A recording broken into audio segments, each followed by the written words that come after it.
Oh.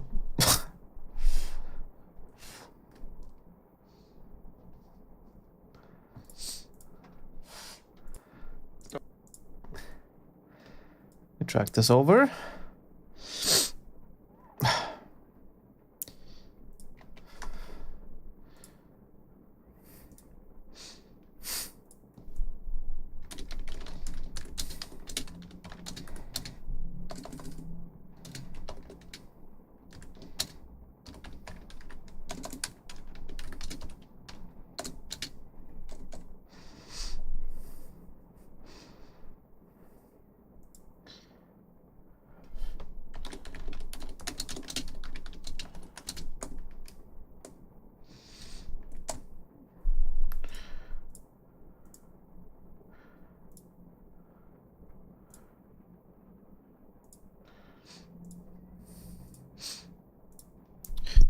Welcome, welcome.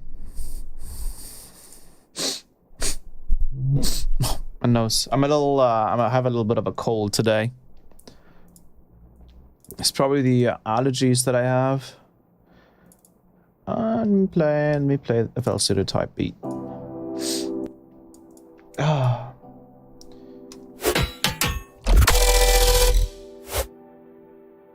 Hello, hello. I am sitting in the middle, but I'm surprisingly far to the where's that? Go back.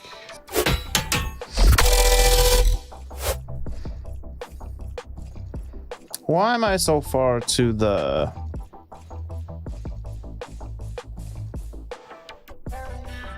Did this move? Did I move this? There we go. Looks fine now, right? Welcome, welcome.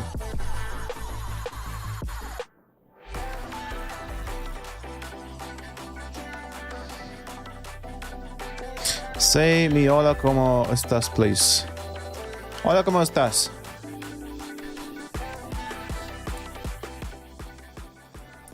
Hope you guys are doing well.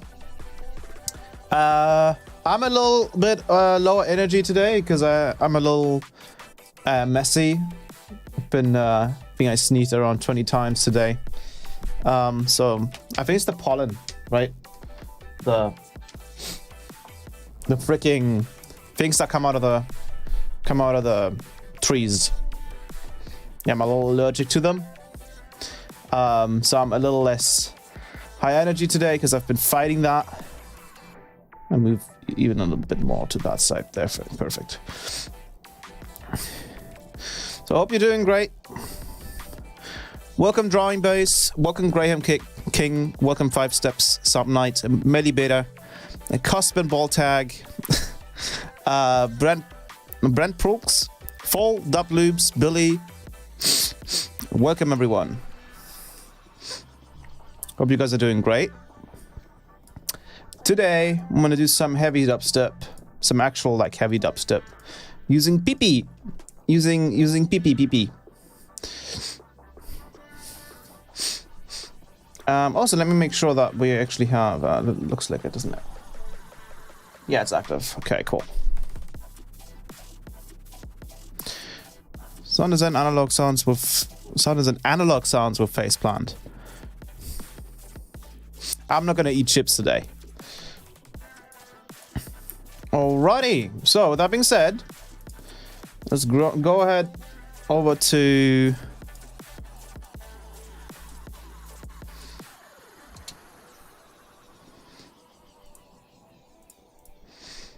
Let's go over to...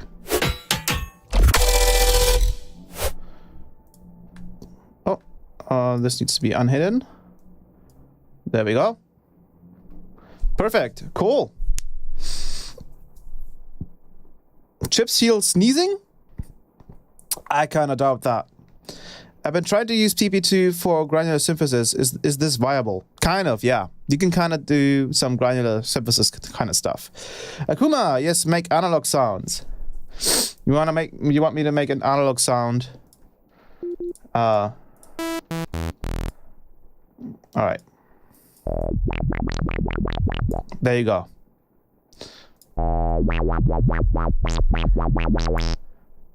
I'm kidding, of course.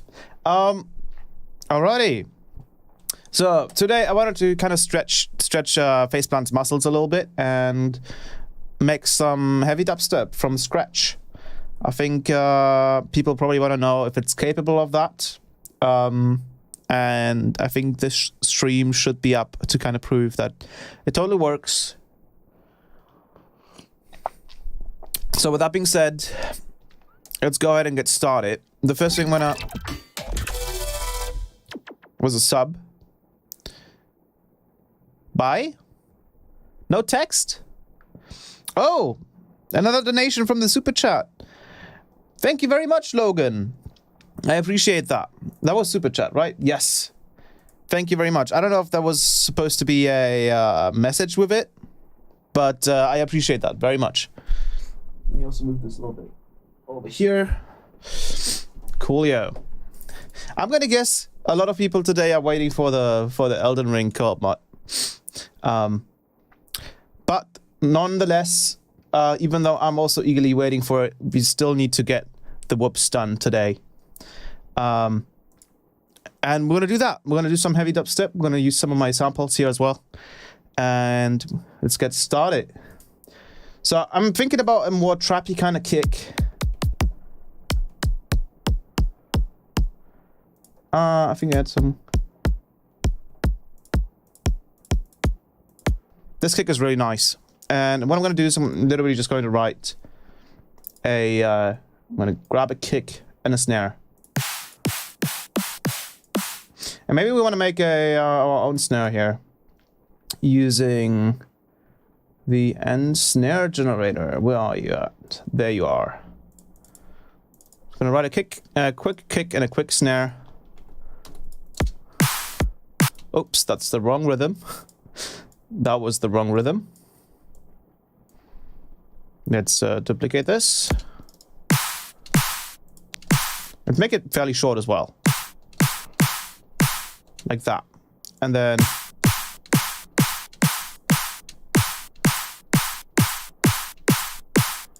let's make it quite heavy. I like that.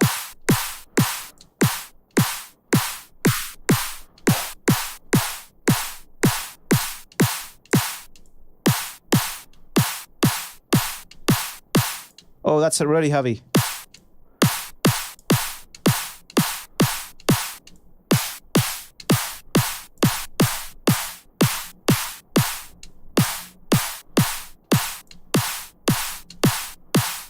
Let's set up the compression a little bit and then drive it into the soft clipper. New music released soon? Yes. Yes, yes, yes, yes. Very much so. Yes. I've just been busy preparing the next sample pack and the Rex for next month. So that's been a bit in the way. But yeah, there's new music coming very, very soon. Cool. So that's pretty fat. I wish the tail was a little bit heavier. So all we're going to do is we're going to take... so we could either move this, or we can actually go inside the layers here, and we can just change the volumes here as well. I think when I do another instance of end kick gen and snare gen, and we're gonna have 30 transients, bodies, and tails for each, this whole rack is gonna get a little bit of an upgrade. So you can also like change the volume of all of these.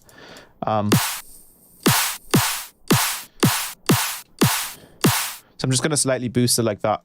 We could also just boost the whole thing here, which is essentially just the same thing. Let me turn off this thing. I think I don't need it anymore. There we go. Cool, so I think this is a pretty fat snare now. So I'm gonna just make it a little bit tighter. Grab this a little bit.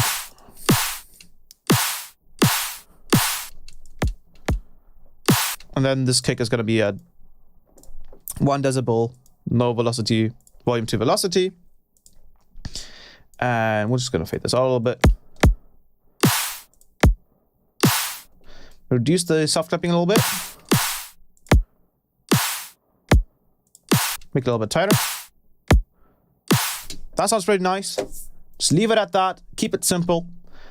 let's go to the second and let's grab a. Let's make it a little bit slower, right? If we want to do something with Phaseplant, let's do some really cool kind of like LFO table modulation kind of stuff. So I'm going to grab 140 BPM cymbal here. And what I'm going to do is I'm going to grab a kickstart. And we can do something really cool with kickstart that I didn't realize that we could do before. We don't even need to do well, technically we would want to do it in linear phase, but it should be fine. We're going to grab a 4 drum rack, and we're going to do a simple, quick little sidechain for the cymbals. With this one on audio.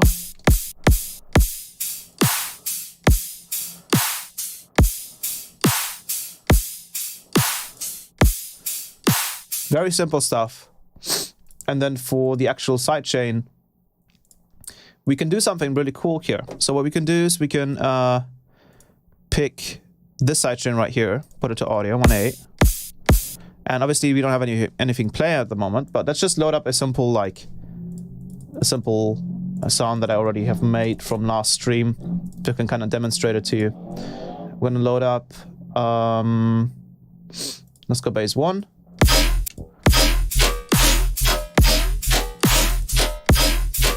And then in here, what we can do, and this is really fun, is we can turn on the band, listen to it, and kind of just solo out the sub at 120 hertz around. So move it around here. And then generally speaking, the sub sidechain is usually longer, or takes a longer time than the normal sidechain. So this is why it works. We're going to turn this around here, a little bit further, like that. And then we're just going to duplicate it and turn off the band. Turn this back on. And then we're just going to do a faster sidechain. So basically, we've already sidechained the lows, which are already sidechained by the previous kickstart. And now we're sidechaining everything again, which is basically just the mids and the highs that I left, right?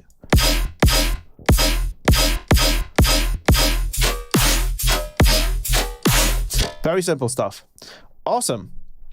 So that's our setup. Let's set up some back effects. I'm going to use one of my BFX.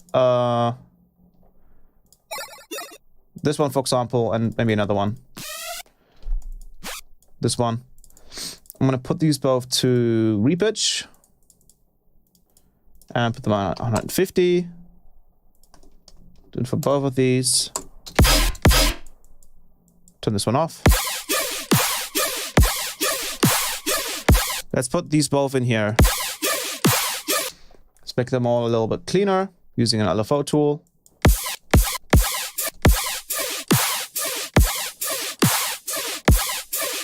And now we can just probably throw on a frequency shifter for both of these. And then just mess around with that.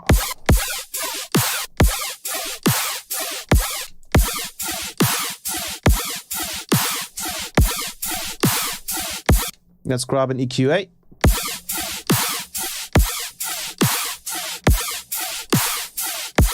Maybe let's do some background screech with PP. So let's go with a D E. We did E last time. Let's go with a D. D was pretty low, but let's try a D. And we're gonna go with a very simple sound, so just a simple analog with some unison.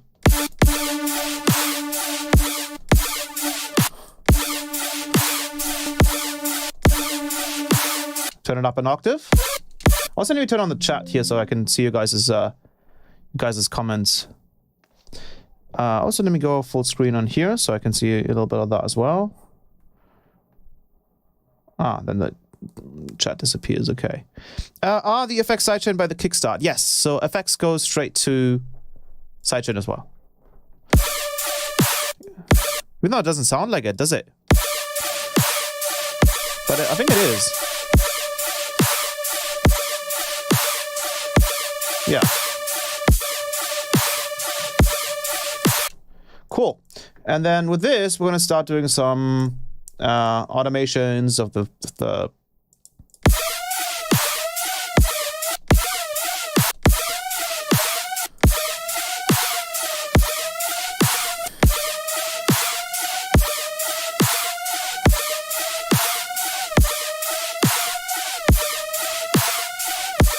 some ensemble.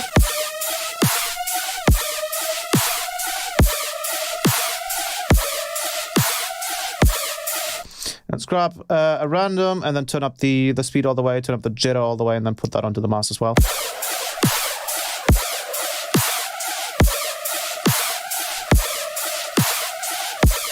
Add a reverb to this whole thing, and then just kind of gate it with an envelope.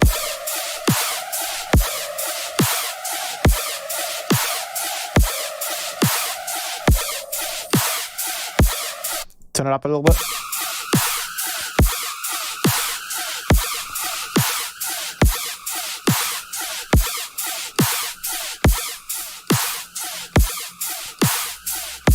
Awesome. Now, really quickly, I'm going to go ahead and save this as a project. Let's go back. Oh. Good timing? Perfect. Cool, cool, cool, cool. Cool, and now we can actually start working on the sound. So I'm going to go down to E, D. I'm going to click on new. And actually, we're not going to go to new. There's another little thing that I did.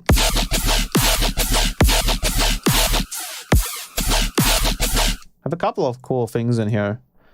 Nasty, for example.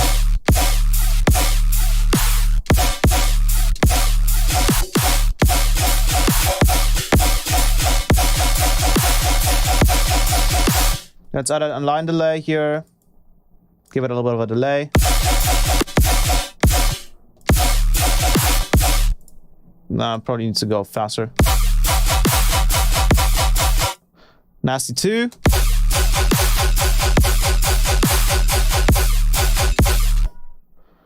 I go ba-ba-bum. Ba-ba-ba-ba-bum.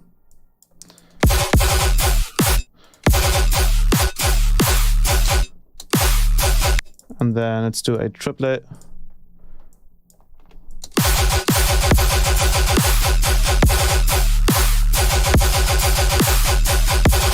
Like stuff like that is totally possible, right? It's just the new stuff. Really cool stuff.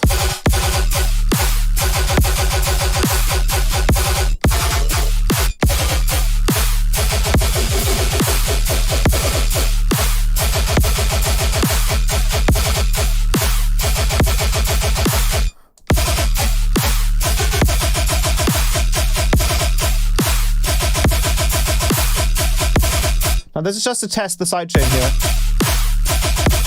here. Why is the... Oh, it seems to be correct.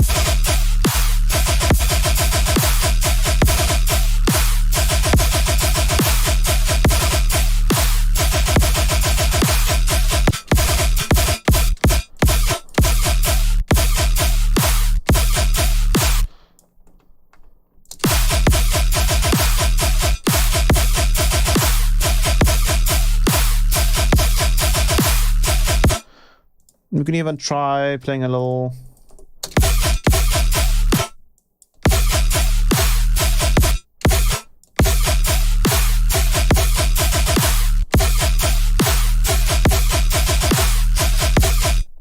So we have some simple stuff like that. Just a simple, like, you know, just heavy.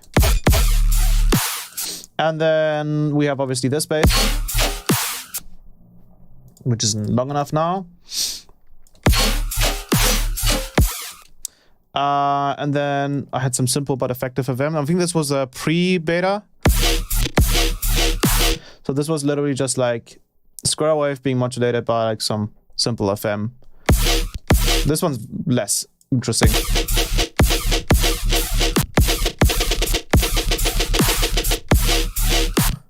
And then some skin test. Oh, this was just me, yeah, saving a project. And then what is this? I don't remember this.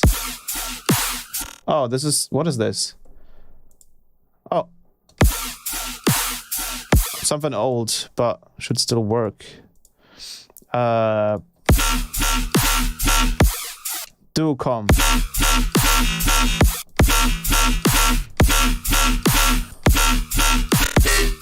We can also try some of my new wavetables, which are coming to for the next month of Patreon. I have a bunch of really cool wavetables that I can show you guys as well. Yeah, then we have the default, initialize, and then both nasties. And then I want to go to Nesco base initialize, because that's kind of like the base in it. And I, funnily enough, in our Discord server, I did a little video.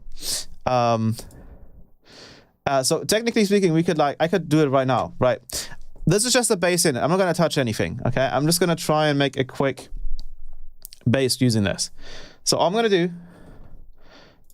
is I'm going to give myself, you guys count how long I take for this, right? So what I can load up, imagine this is a default preset. Usually you would have some kind of like maybe more wavetable LFO as well in here. So, okay, let me just quickly check what I need to make, what I need to change.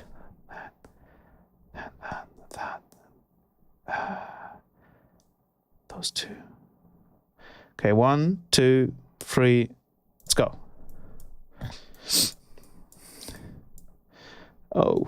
Oh God, no, I messed up. Whatever.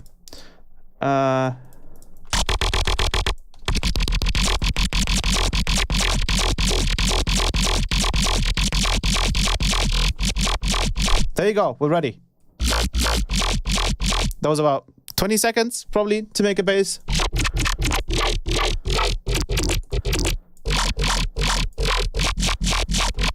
So it's super quick, right? It's like if you actually have like a bass in it here, or like a bass in a preset, you can quickly make basses, and especially now depending on like the wavetable that you use, like these squarified ones.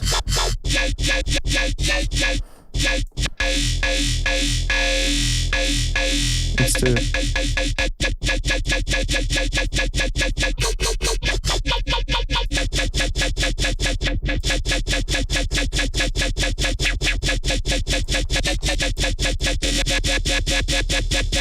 And I think what we can do is, like, obviously now this is using a default preset, but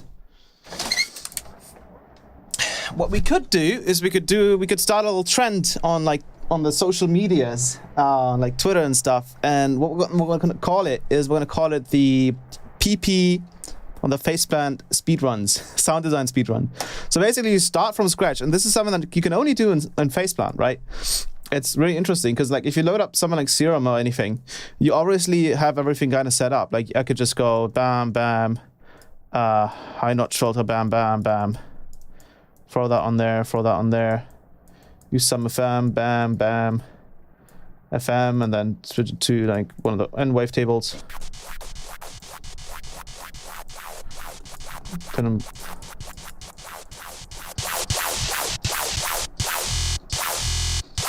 What's it?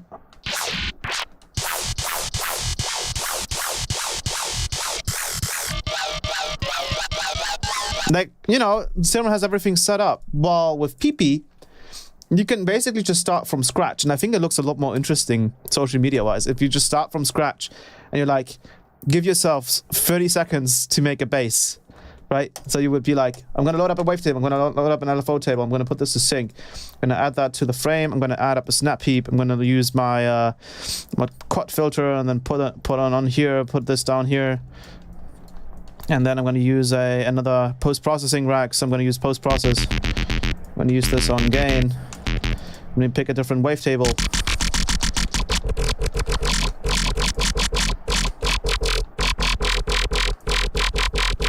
Done, right? And then you stop the clock. You know? Like, stuff like that I think would be really fun. Or we could even do, okay, let's load up an analog. Let's load up another analog. Let's put it up there, add some distortion, add not a fat generator, add a snap heap, add a post process, another one.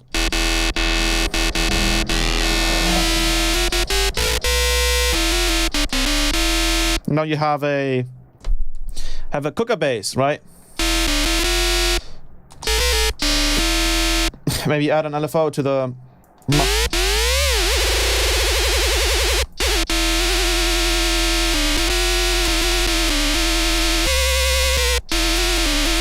Make a growl. Quickly add a wavetable. Go to one of my growl wavetables. I'm gonna add an LFO table and use morph, and then put this to sync, and then quickly put it there, and then add the gain there, and then, you know, add another quad filter, and then put that onto the frequency. Basically, what this is supposed to do is just show people that it's actually like faster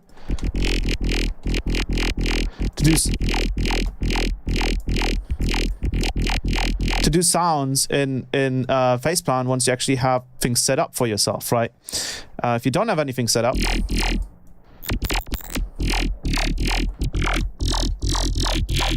we add a little bit of bit crushing.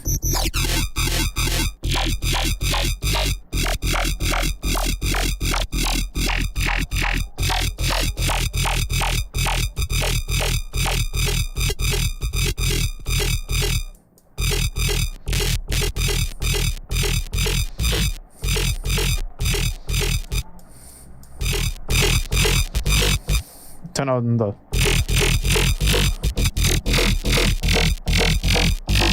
Like, it's that easy, right? And then, you know, you can go in here and pick flow peaks.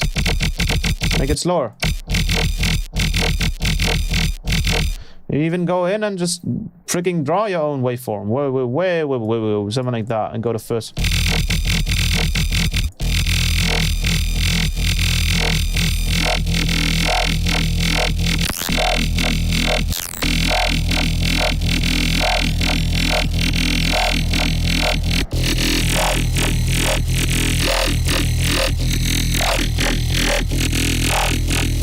Like, it's so fast. Just, you know, let's add some disperser. Pick a different growl wavetable.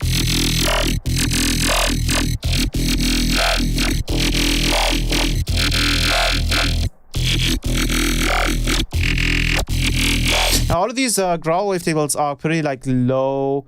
They don't have as much high end as like usual wavetables, and it's because of the way growls usually work. Is they're all kind of like bent, as you can see, towards one direction, and then they don't have the most high end. So you can add that with big crushing, and it already has that kind of like vocoded sound to it, which is really cool.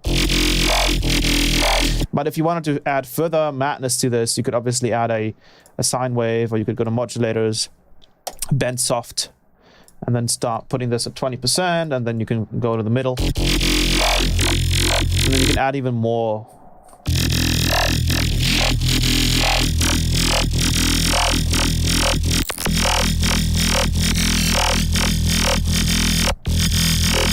And then we can do some cool, like, something like that.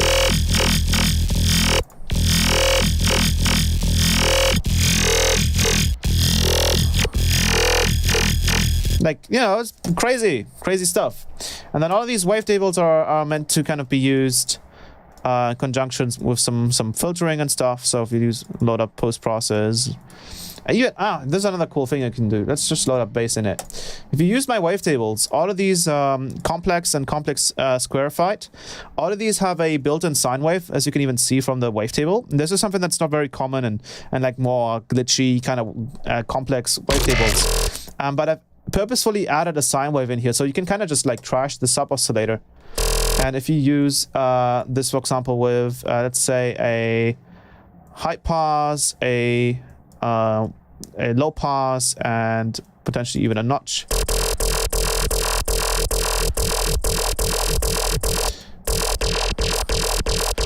Like, if you use it that way, obviously you're going to run into the issue that you don't have any sub anymore, right? I mean, you can still hear the sub, but it's not like the cleanest sub, right? Like, if I added an analog and then send it to lane 3, I would actually get like a clean sub. We can also do some, like, we can literally filter this out if we, for example, wanted to add some like frequency shifting to this. Maybe add another filter.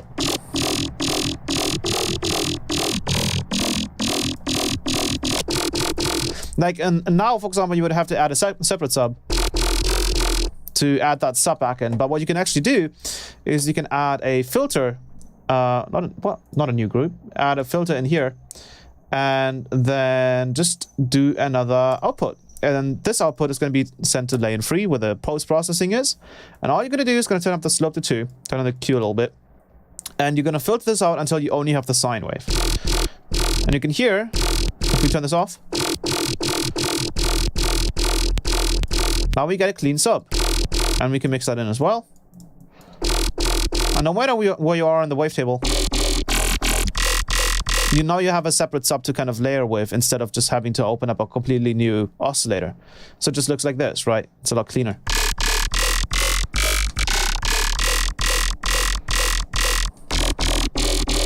And then we can load up, for example, the...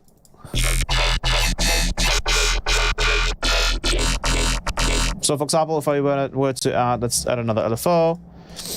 Let's go with a ramp up, put this onto the frame, then get rid of the one that's... Put this to...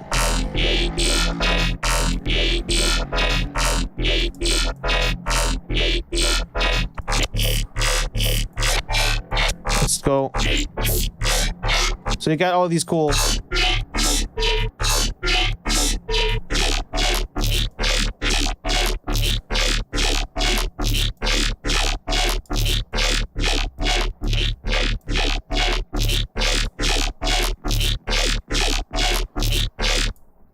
all of these really cool, like...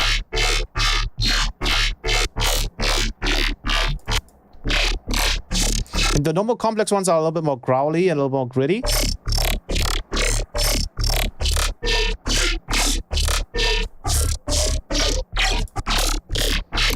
Now I'm cycling through the whole thing, but you could just take a small section of it. And you can get a lot of texture out of it.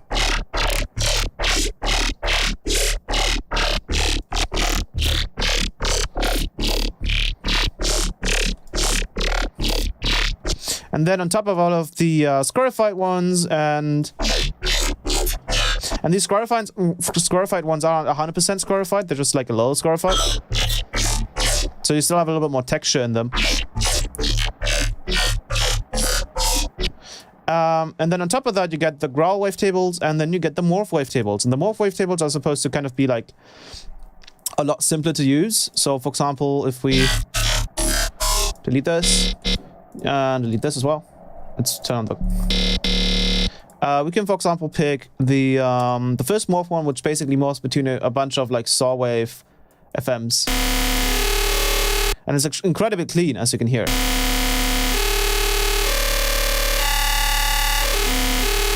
I haven't tried it, but you could probably try using some unison with it.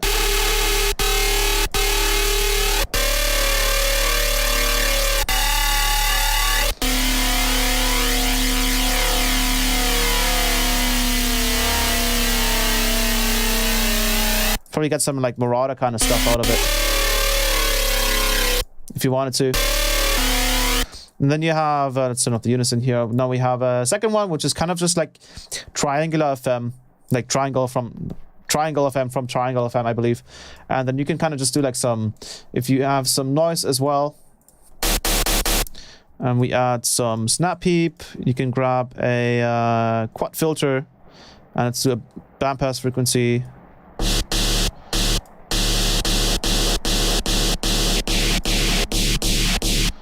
Put this to sync.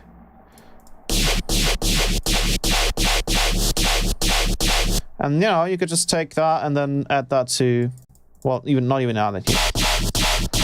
And then you just put that onto this thing. Add that here as well.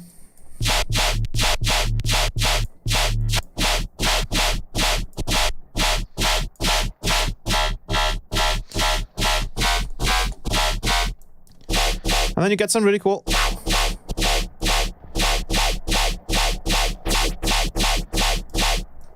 like FM kind of sounds, right? Let's turn this one down a little bit. It's a little aggressive. Let's actually give it a little bit of a high pass here. Now we can push it. So you can get really high.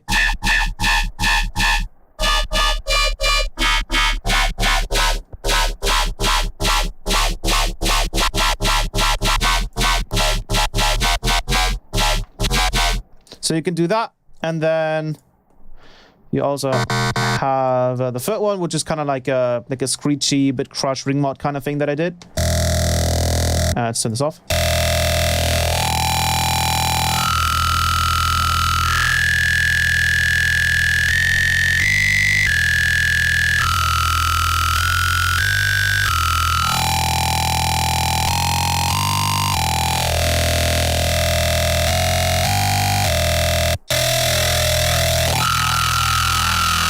So you can try that as well.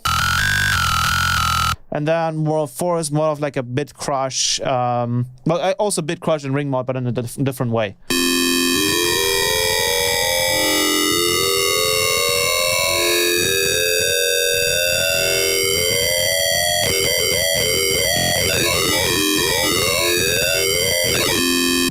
And then the last one is like a saw FM. Triangle, I think from triangle to saw, I believe.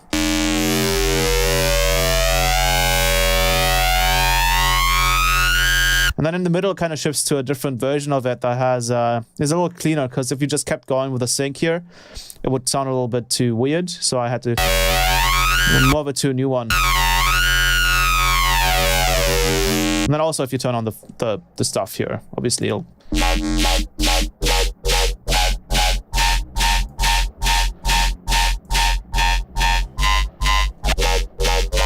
can also turn on some unison, put it to hard mode. And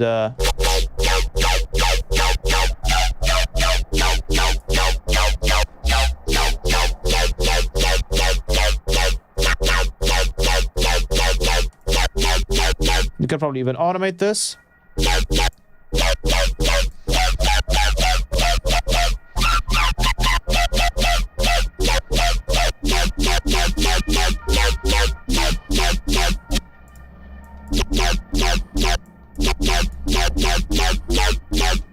Super cool stuff, right? And then obviously on top of all of that, you get these really, really complex wavetables,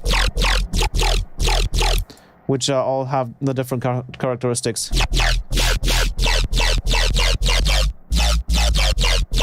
Cool. So I think with that being said, let's make something heavy. I'm gonna go with a bass in it. I'm gonna get rid of all of these LFOs. I want to do a LFO table, and then I want to draw my own shape here.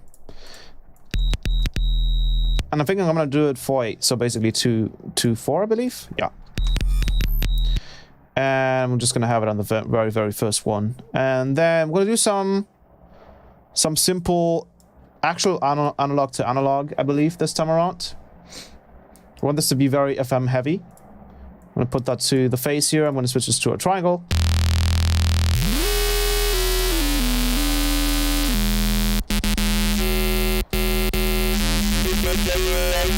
Cool, and then I'm gonna try and just draw a simple kind of waveform here.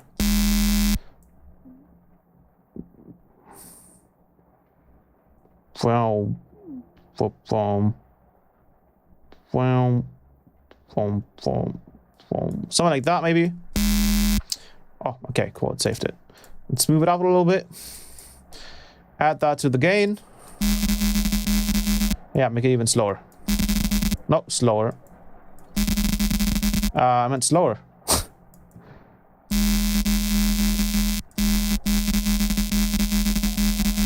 Probably one too many in there. So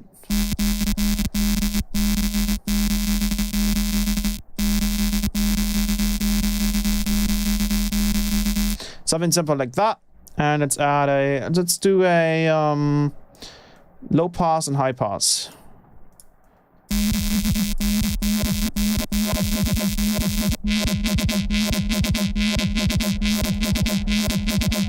And a notch as well, obviously.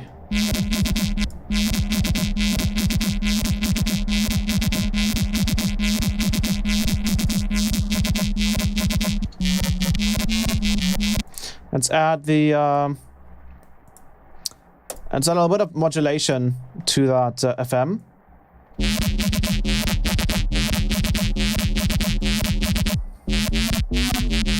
Well, I'm missing a little bit of a separate sub. So that's coming in as well. And now we can really start to mess around with the, for example, the timing here. Let's put it to 20 milliseconds, so that's always a little bit delayed. And now we can just draw on little shapes here. So we'll do like a...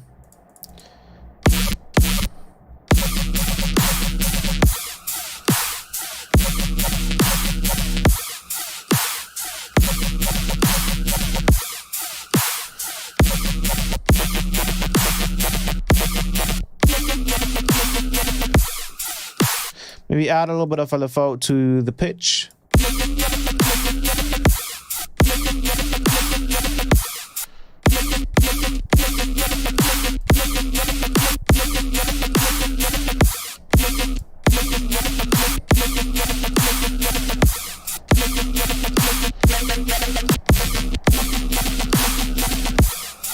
Let's try another try another FM iteration here on the other analog that we have. Add that to it.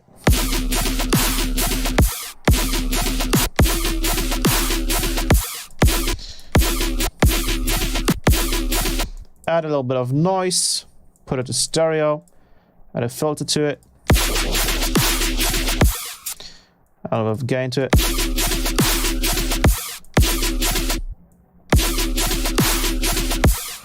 And do we have the gain? Yeah, we have the gain automated. Let's turn off the release here. I want to have this be a little bit lower. Like that.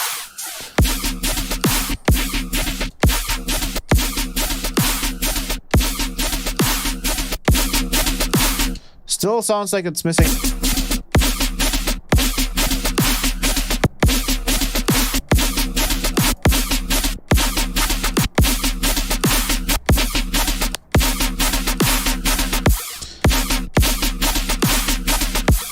Turn on the noise a little bit.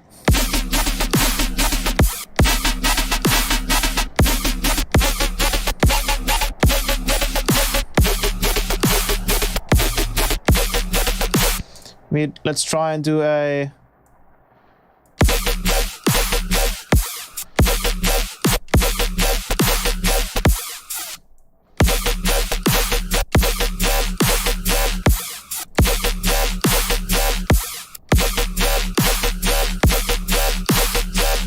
Yeah, that's awesome.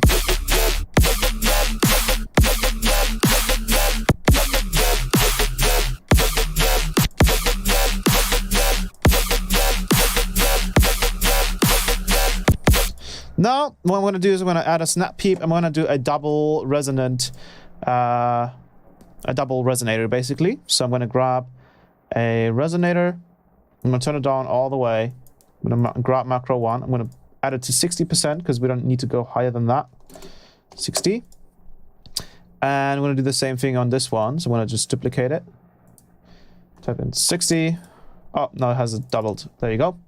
What I'm going to do is going to have the mix up to 100% here. I'm going to turn on the decay on both of these. I'm going to add the decay to both of these.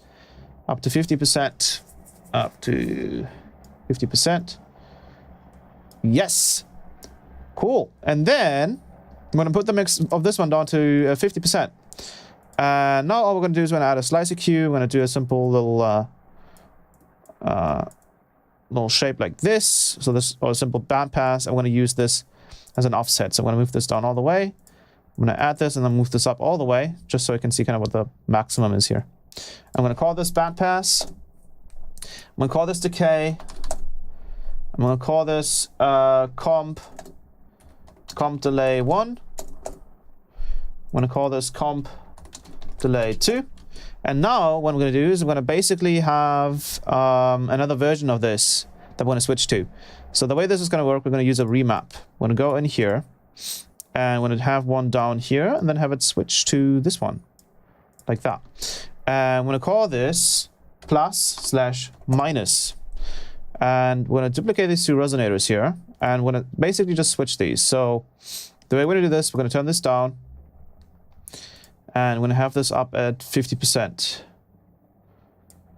And actually, you know what? We can just kind of have this whole channel be at 50%. I think that makes it a lot easier. and then 100%. We're going to turn these buttons both up 100% and then turn them down like this. So now when we move this... Oh, did we put it to the wrong one? Yep. Stupid. We just need to add it to this, and then... yeah, I think that's it. Turn this up, turn this up, turn this down, turn this down. And then put these to negative. So these are comp plus, as you can see with the saw wave. And the square wave is basically the reverse polarity kind of thing. And now when we move this, we can basically switch between the two, right? So now you can see...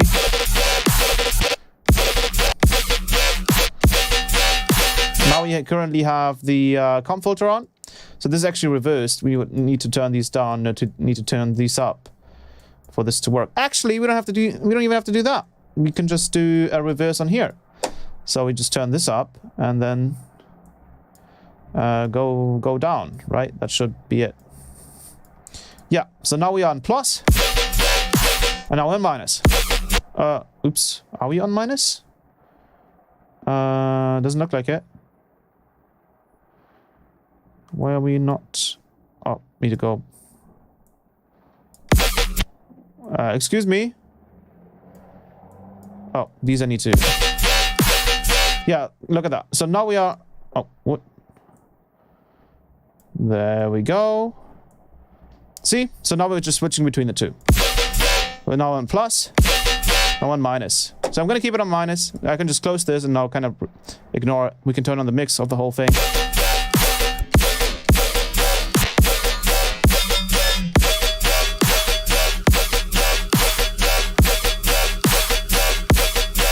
Easy as that.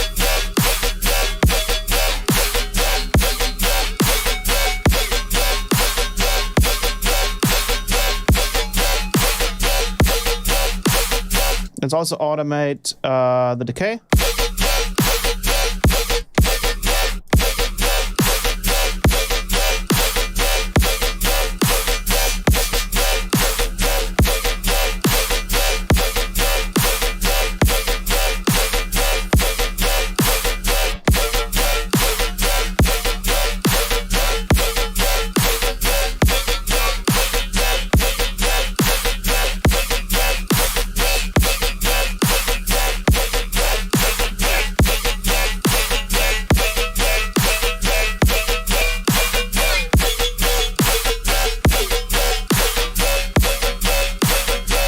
Let's call this comp D1, comp D2, so it's a little bit easier to understand.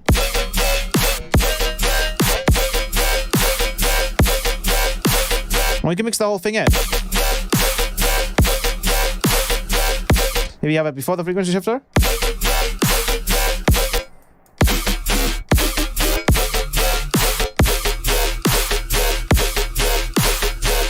I want to do a little bit more gain automation here.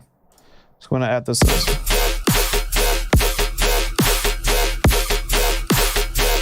Now we can really mess with the FM.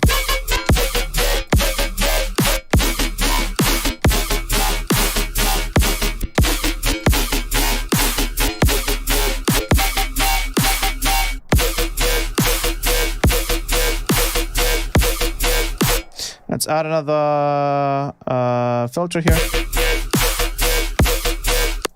Let's add a little bit of disperser to it.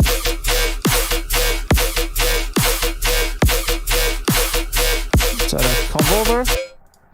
Let's go with phaser 1.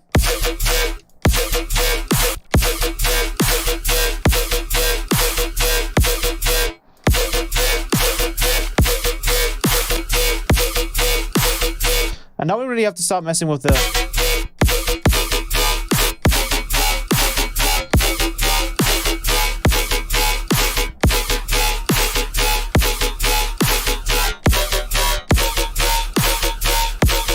We have no stereo yet, so let's add a comp filter.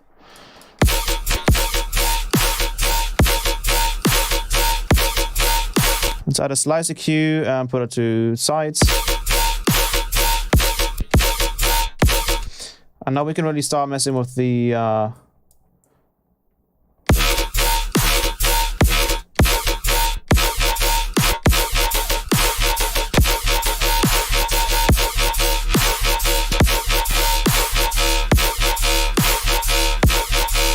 Maybe make it, let's make it even slower.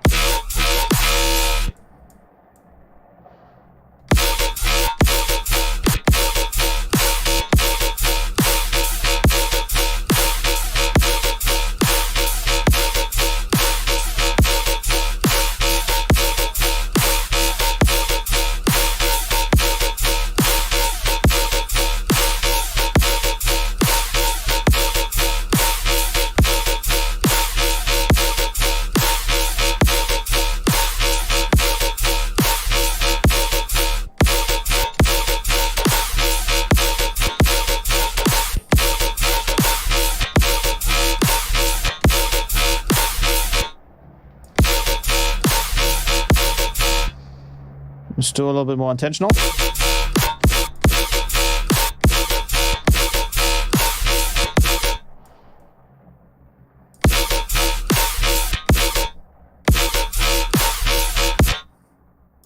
Like a bum bum bum bum bum bum bum, right? Like a bum bum bum bum. We need to kind of like imitate it a little bit more.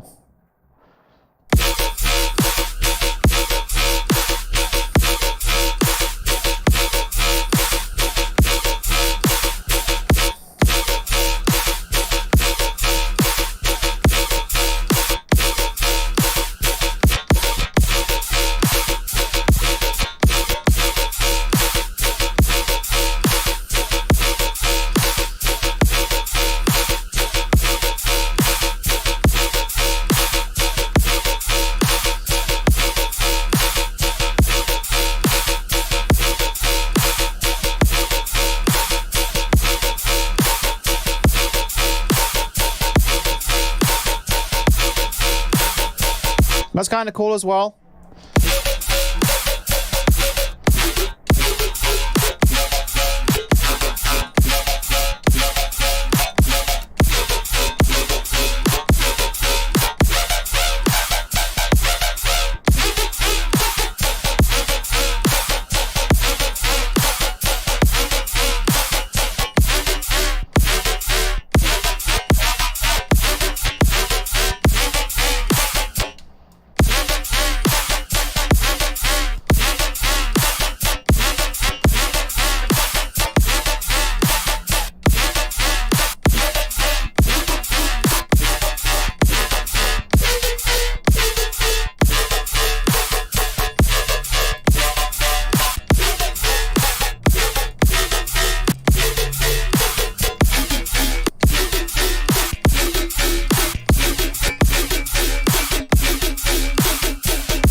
Let's really mess with the FM.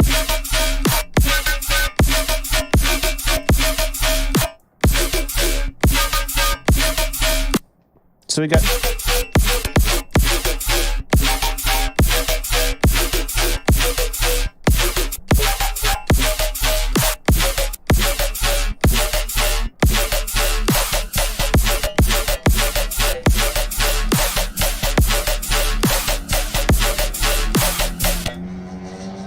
Like a bum bum bum bum bum bum bum bum bum bum.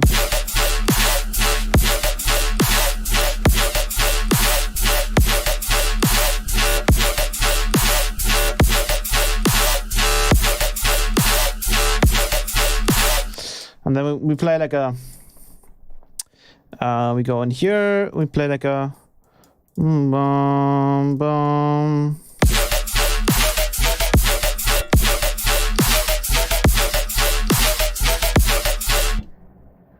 Looks like most people got this weird cold. Yeah. Yeah. Yeah, exactly.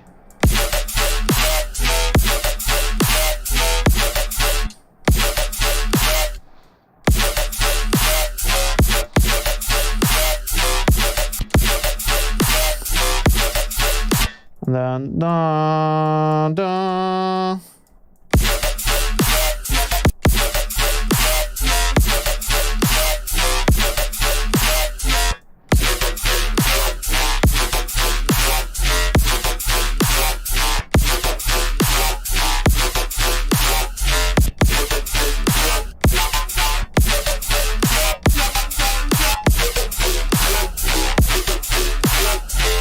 Let's also see if we can add a little bit more grid to this wavetable.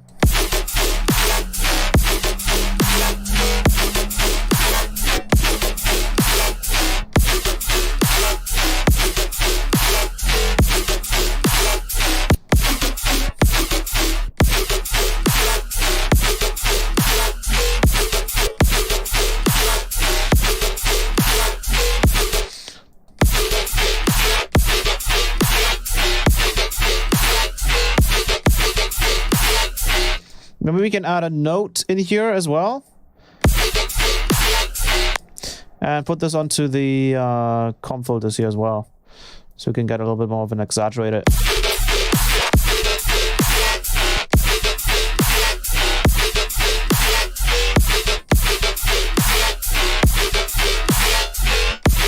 Let me put it to plus. And we can exaggerate this, I believe, if we change the range of the note. Nope.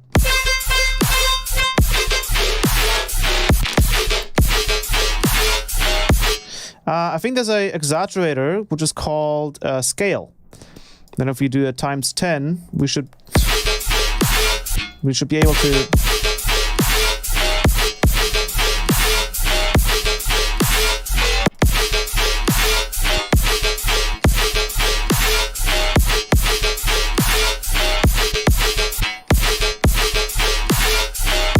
No, maybe it's the remap probably.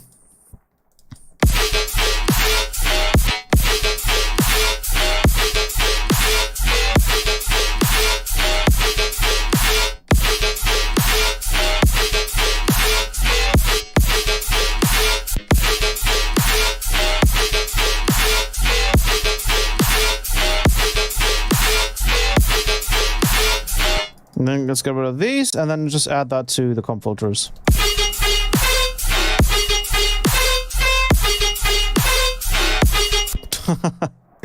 Yeah, but then we can't change the maximum amount, so maybe we should add this remap to another remap.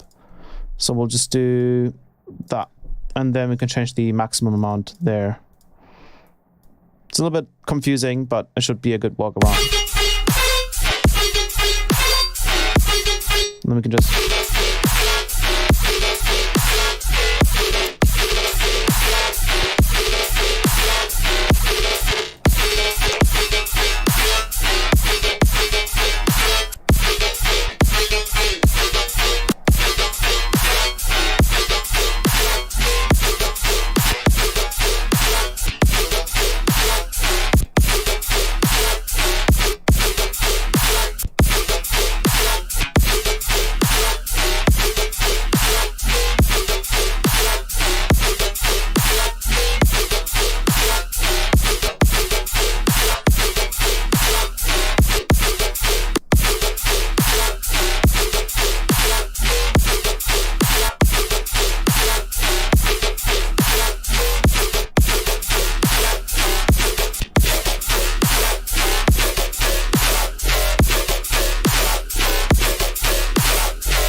And now let's keep on.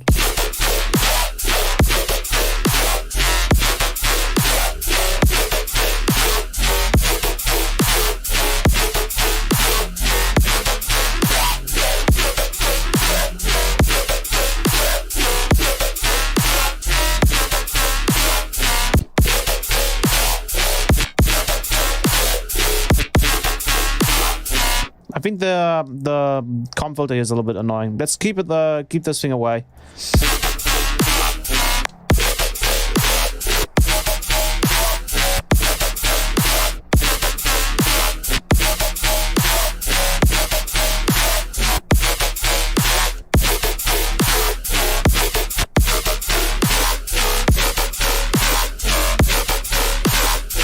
I think that's pretty aggressive already, which is good.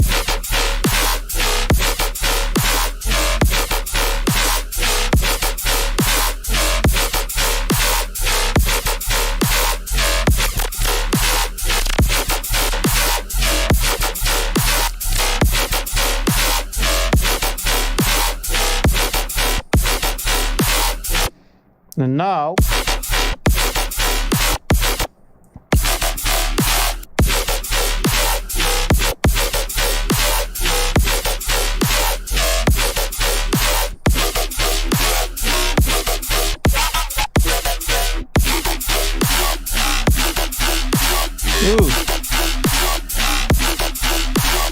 you can also change the phase here, so we could go.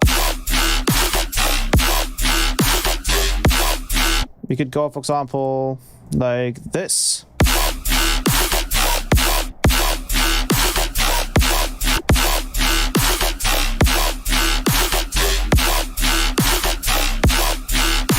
I want to keep this idea, but I do want the sub to be. I think I want to have the sub be separate.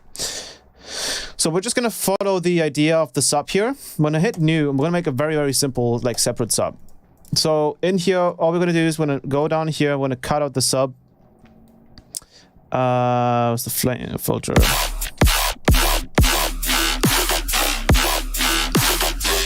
And then all we're gonna do is we're gonna add an envelope.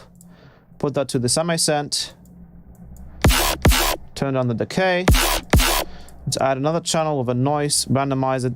Turn up the stereo. Grab a filter. Turn down the gain here a little bit. Add some distortion. Turn these two off.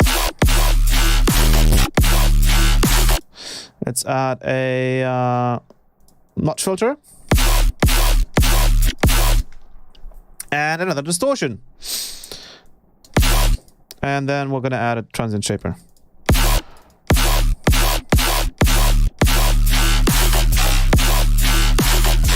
And then all we do is we kind of just follow the...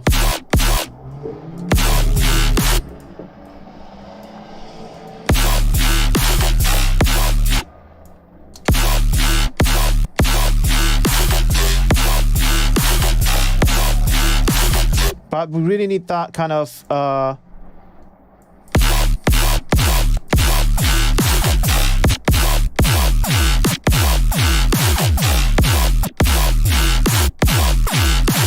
I think we're going to do two envelopes.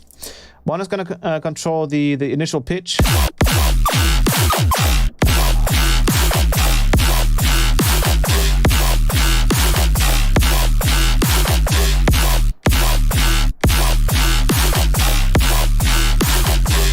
And then we really need to delay this, like probably like 50. Let's do 40.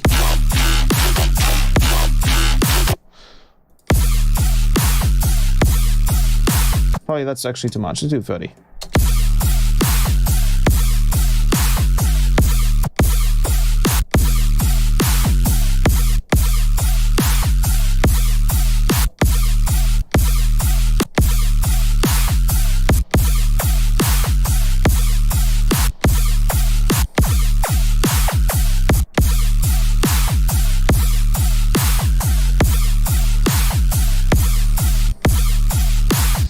Let's also grab the LFO here and kind of delay it as well.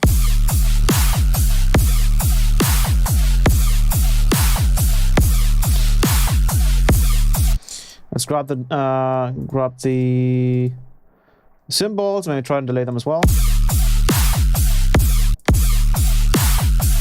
Even though I think the symbols are already delayed enough.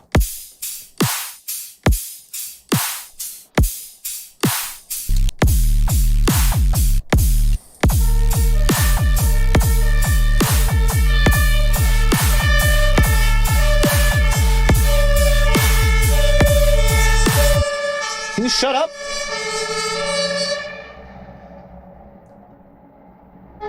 Stop.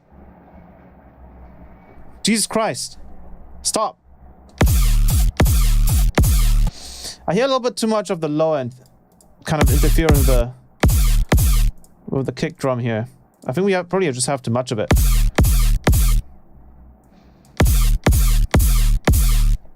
It's probably just too late as well. Another one? Stop. Stop.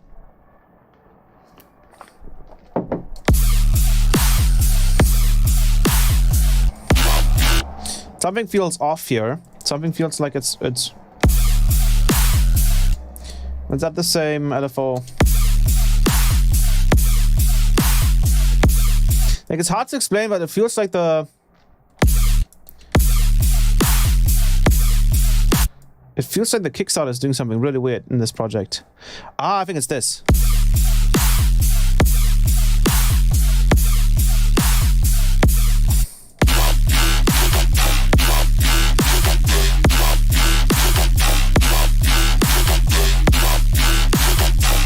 Now what I want to do...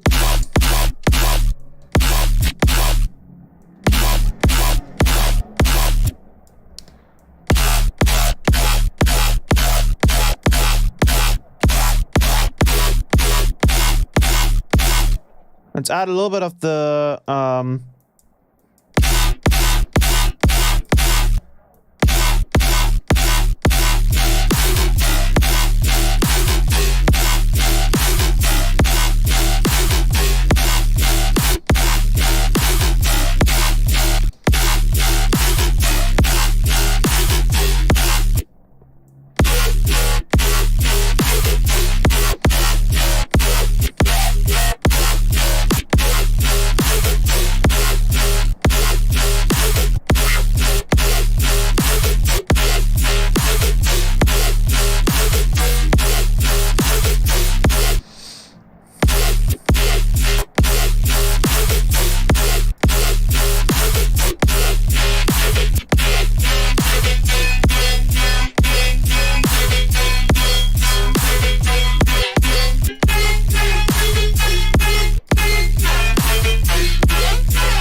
Seriously?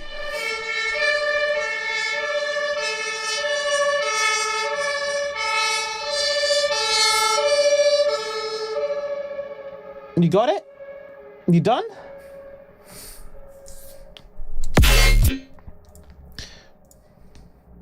These seem to almost be like perfectly...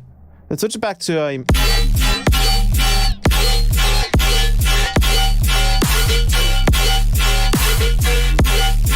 And then let's just mix that in.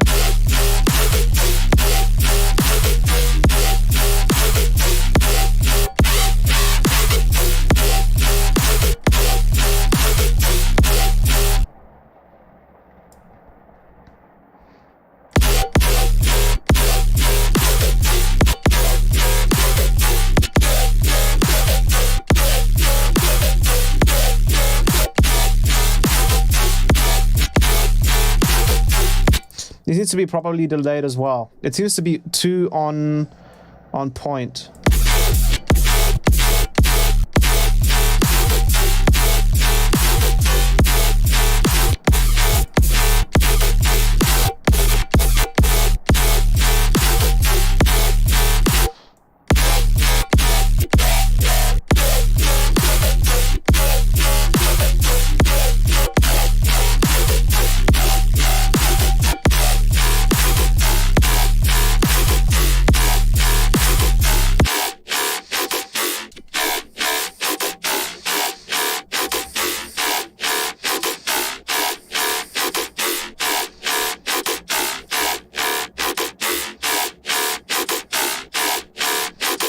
I'm sure we can add a little bit more grit to all of that. So what we're going to do is we're going to add another wavetable. I'm going to pick one of these grittier wavetables. We're going to add a wavetable down here. Put that to a modulator. Let's do then soft on that with 20%. And then add that to the gain. And maybe we'll actually just do the growl wavetables.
I think this sounds great.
This is still too much.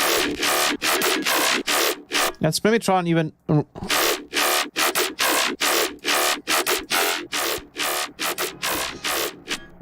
do we have... Are we full? Can we not add any more macros? Damn, I think we're full. I think that's the last one that we can add. Yeah. No more modulations for us. This is like what? Like 5, 10, 14. So 14 seems to be the limit. Unless I'm mistaken, maybe this is a bug. Maybe you can add even more.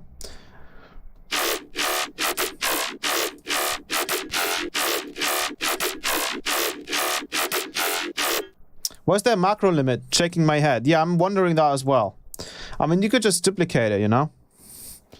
Or actually, well, you could just add a remap. Add that to here, and then you can start remapping more stuff. Like easy peasy.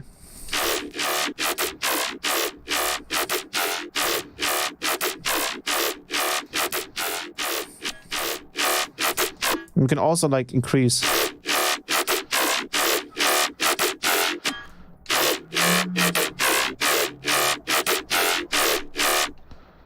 As easy as that.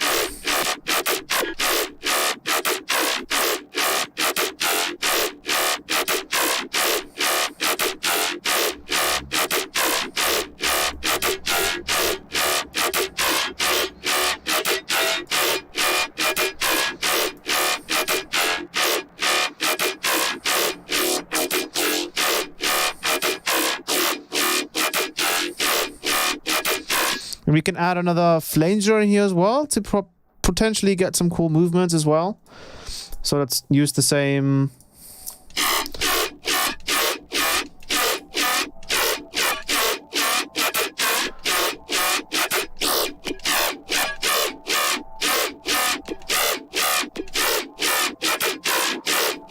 Let's keep it out. Let's keep it out.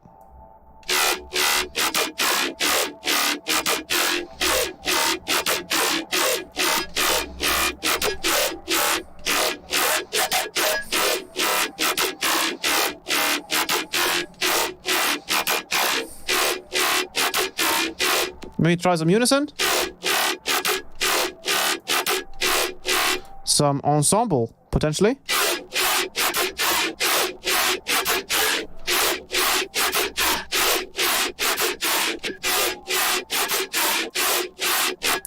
And mix that in a little bit.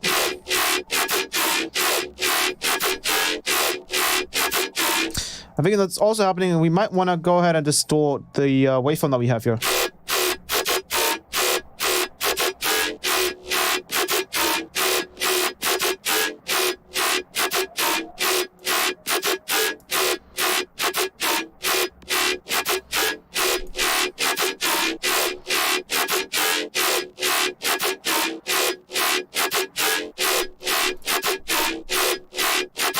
Now we really gotta mess with this.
I think that sounds pretty good.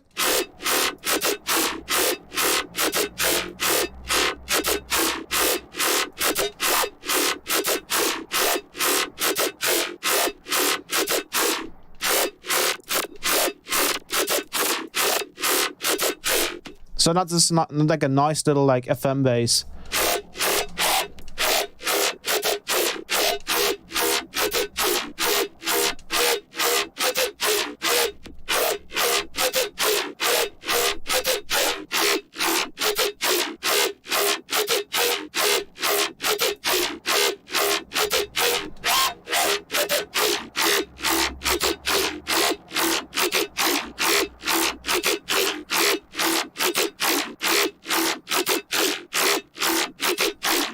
You also have another, again, another modulation possibility here. If we, can we just grab this?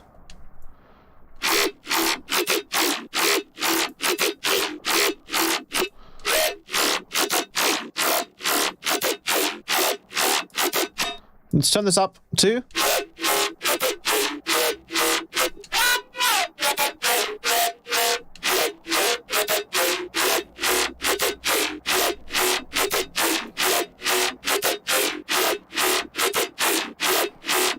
Cool, and now let's try and resample that. And just see if we can kind of like chop it up.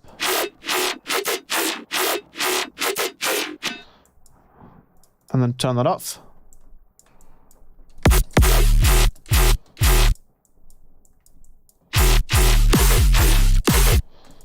Grab this over here.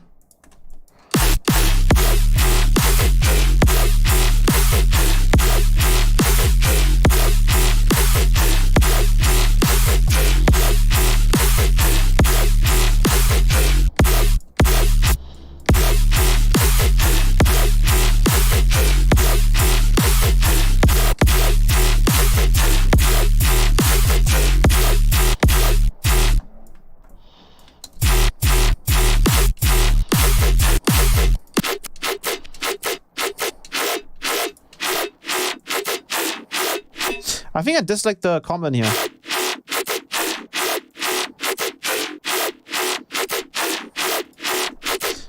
I'm gonna keep the comp out.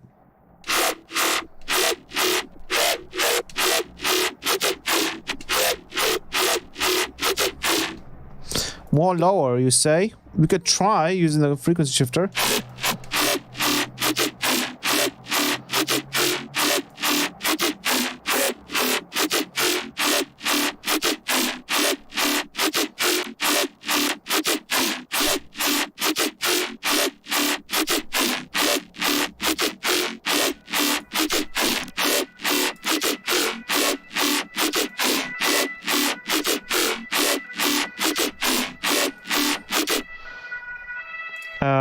Yeah.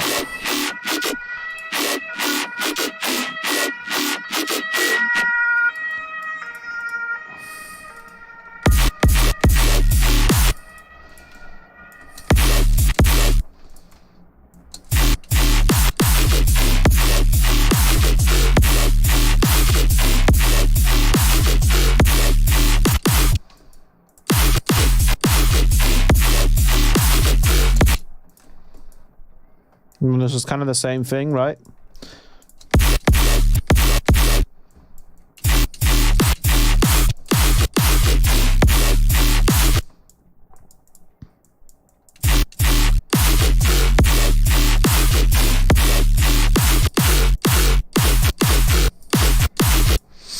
Maybe we do want to do the ba-bum. So instead of doing a...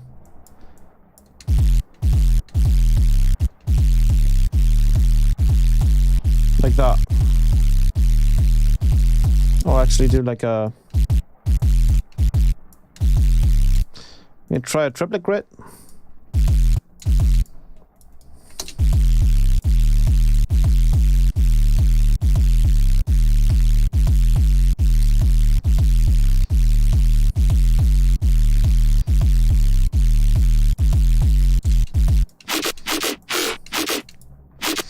Let's try putting this to tones. Oh.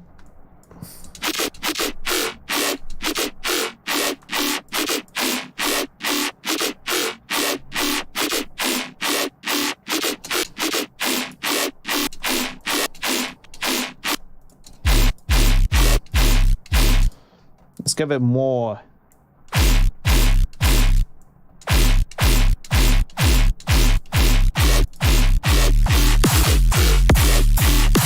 But I just like the way the drums here are layered and everything.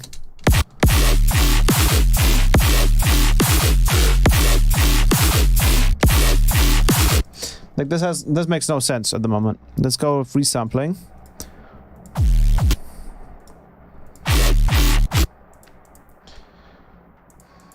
So you can see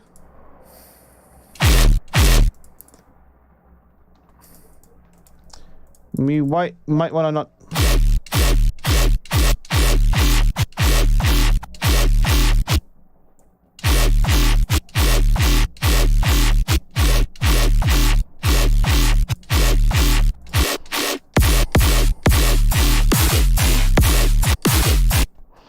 Maybe even do a bum bum.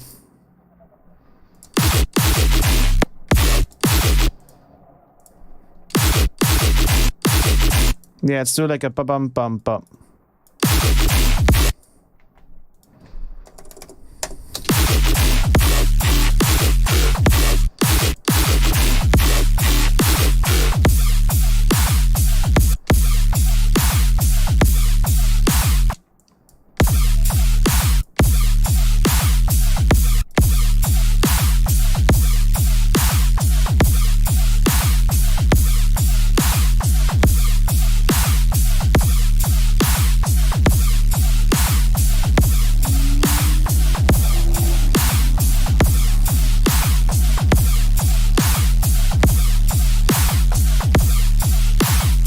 Yeah, so snappy presets are gonna come to the Patreon. Yeah.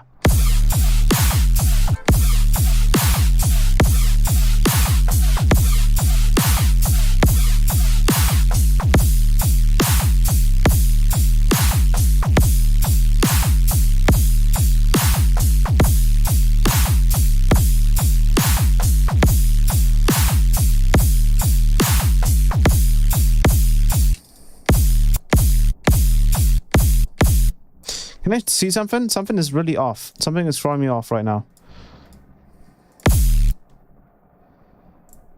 It sounds fine though.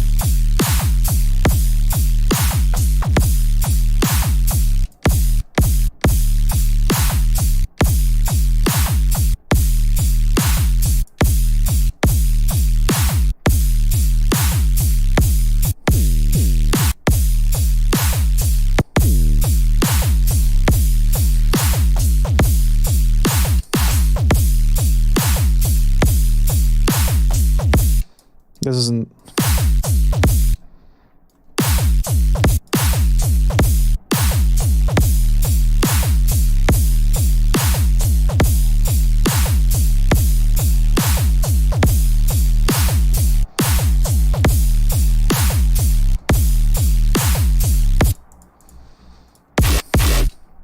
I think the sound just isn't up to par yet. Just isn't ready yet. I think we're maybe probably driving it too much as well.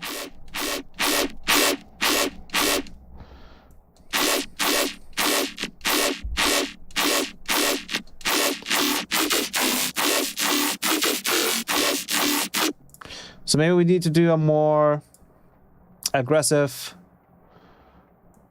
shape.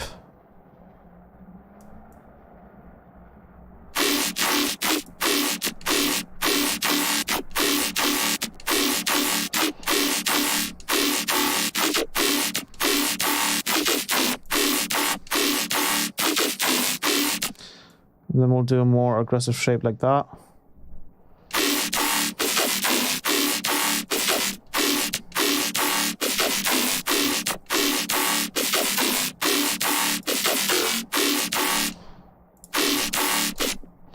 Let's record it.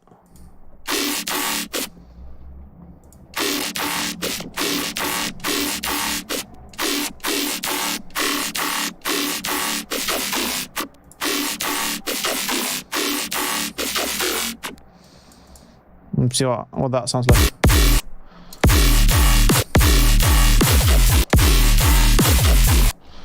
And let's put this in triplet grid like we have it here.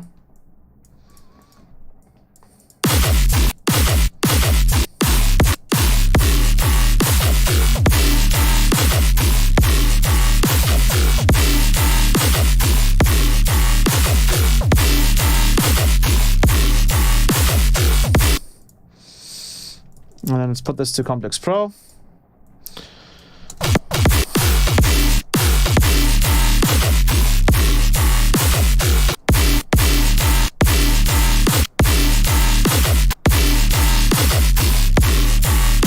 Let's put these all back because it's all just like a delay anyways at this point. Medium, Control U.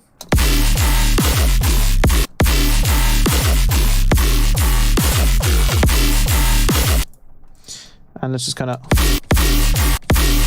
Let's try another frequency shifter on this.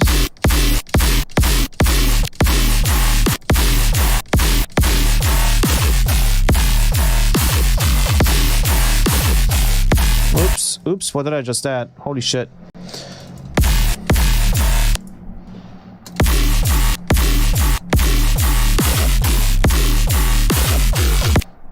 Let's kind of just make this a little bit longer here.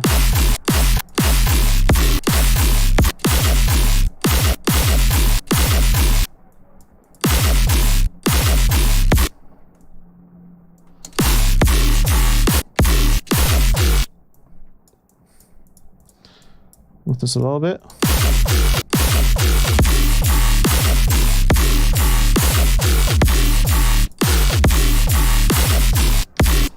Come on, it's out. That's gonna be shaking, please. Like, please let me play. It's out yet? Awesome.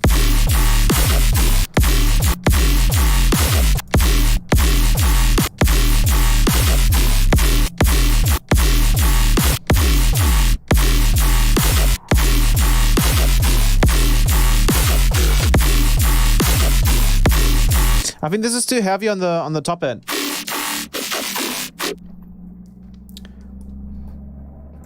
Let's try and actually like draw it the same way that we would do it. So let's put this to 6. Actually, I think we would have to go with 12, I believe.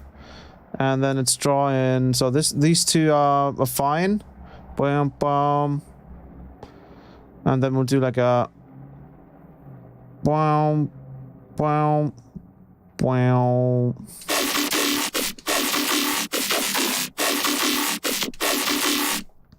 Was it playing this differently? Oh. Wait, what? The first two are supposed to be long.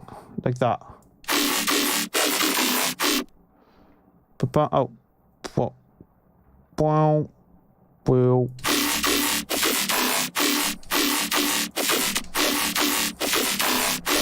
The question is if we can even use FM with this, right? So if we turn this off.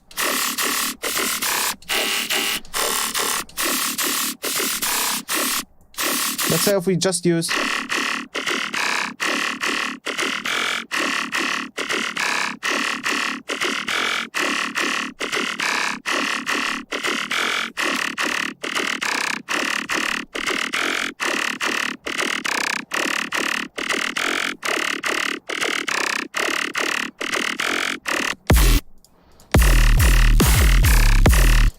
Also, these notes are...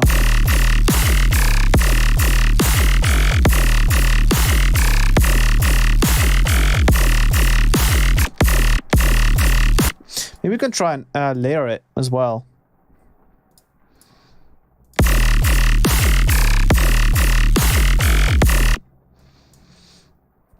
And then we turn this one off.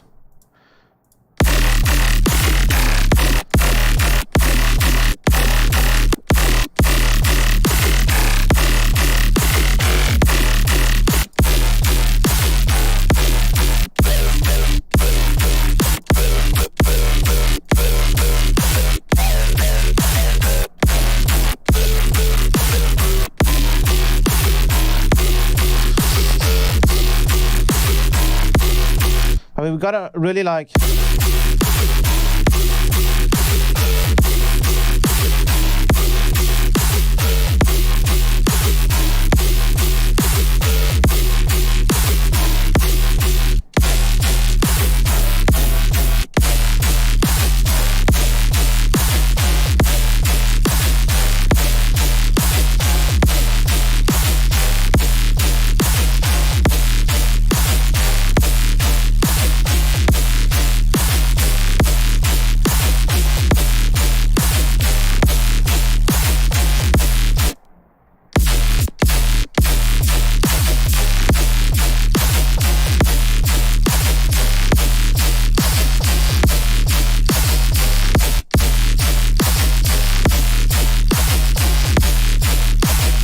Now we're getting somewhere.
We're gonna do snap heap only, right? And like kilohertz stuff only.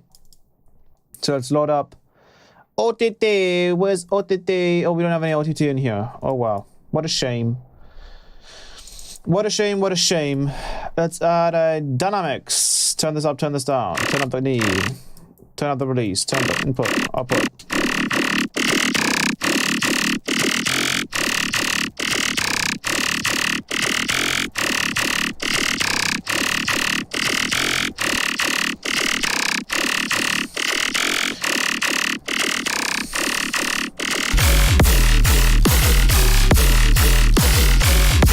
Welcome, welcome.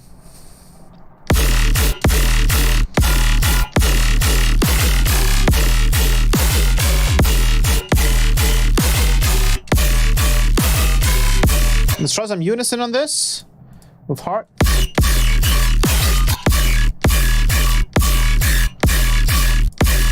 Probably not on that one, maybe this one.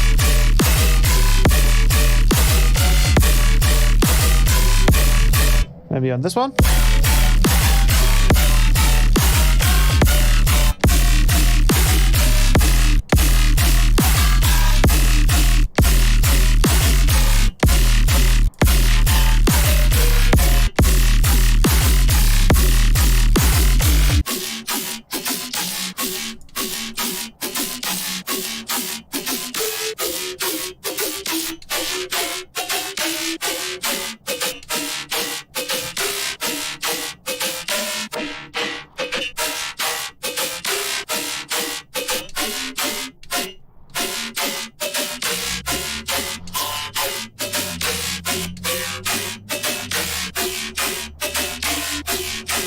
That sounds nice.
can also try that.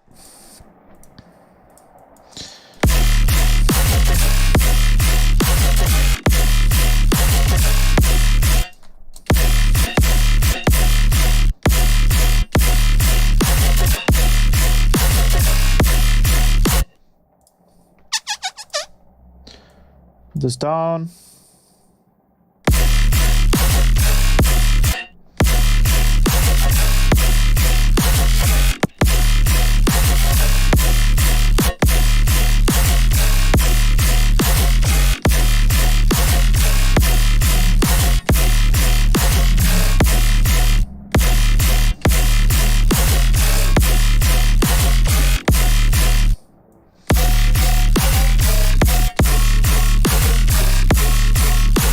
Cool.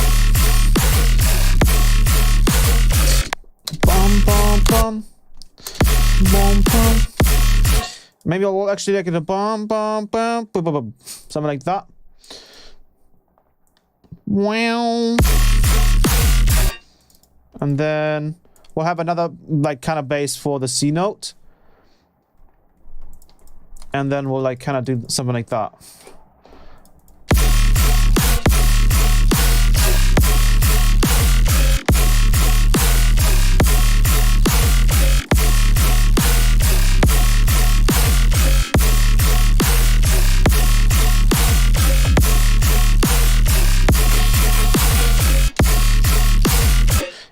Elden Ring mod. Elden Ring mod. And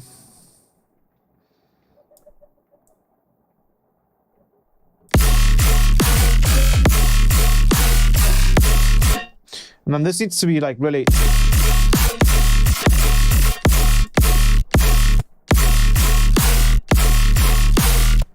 like more delayed than that.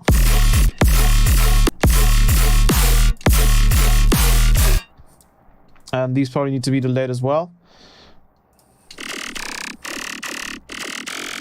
Oh, we only have one of these. That's kind of annoying. But we'll wait.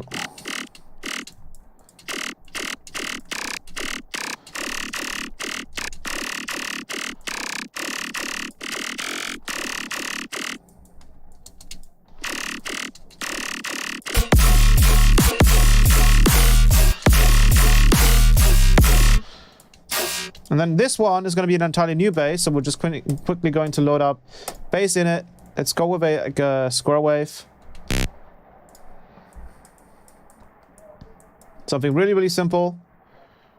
Yes, you should get Elden Ring. Let's distort it.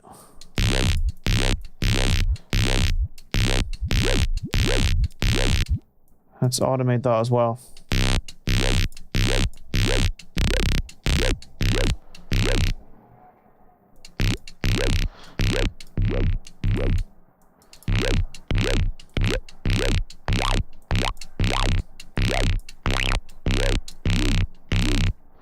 Let's get that on there as well.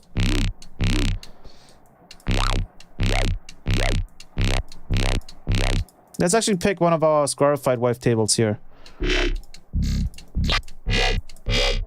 And if you want it really pure, like pure scarified, you could just go to effects, scarify, and just purely scarify it. And that's the sound you want to look for.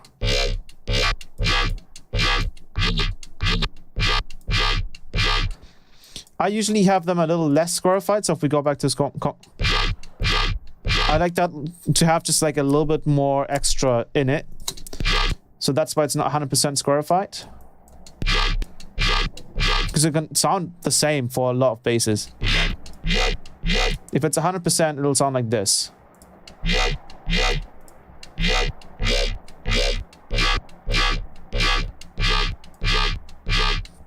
There we go. And let's grab a convolver.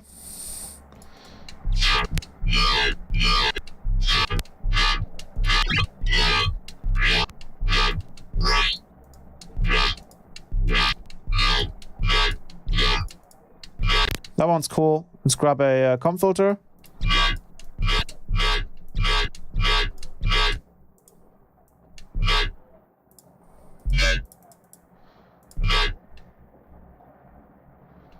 Did the stream die? Stream should be fine.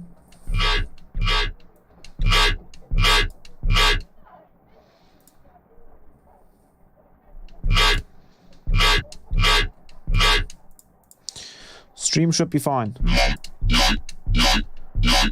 Let's add a little bit of reverb to this. I'm going to add an envelope.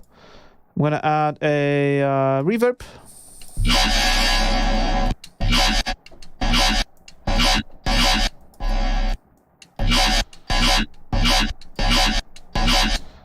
And then probably actually add the reverb with a snap heap. And then just kind of filter it out. Where's the filter? And then add the mix. And then actually have it like attack.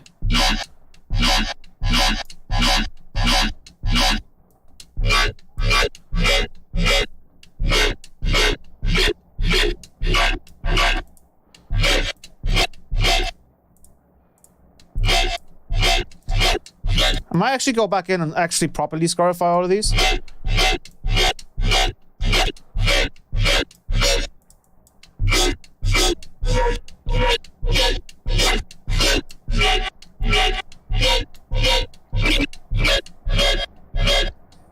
But usually this should be enough. Let's see.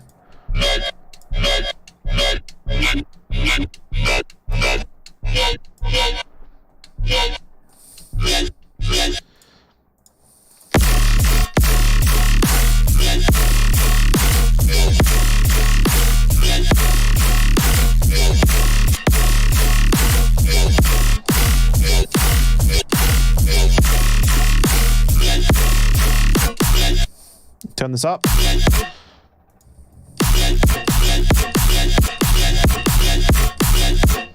Let's get this a little bit lower, so we'll grab a frequency shifter.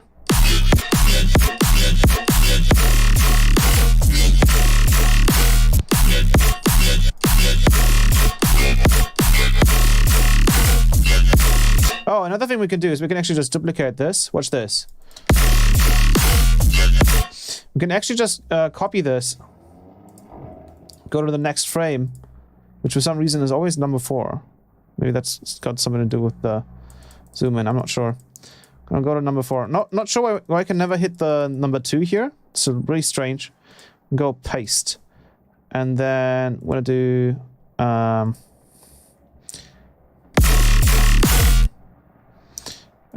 we need a 12. Now what we can do is we can kind of just switch between these two, right? So we can grab a macro here, and we can just change the frame position to be number 4, and it actually shows us, which is really, really awesome. So we can just kind of switch it for the second part.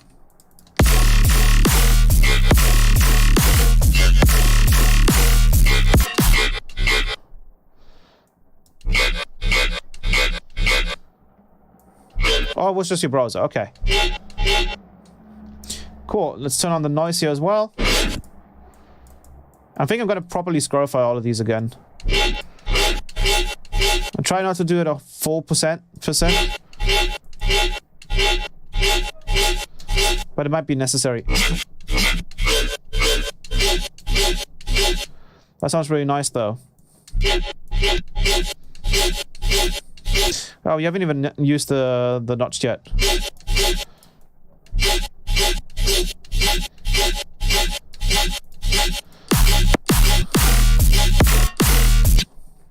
Oh, we have some sub in here, so I'm gonna turn off the sub from the separate sub.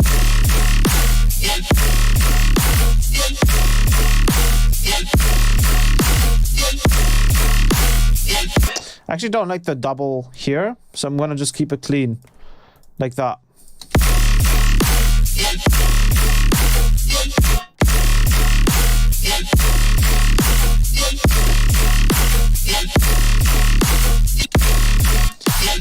Now we can just go through here.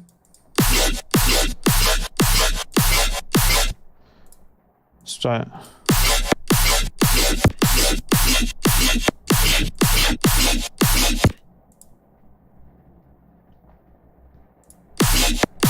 Yeah, I'm gonna have to go through these again and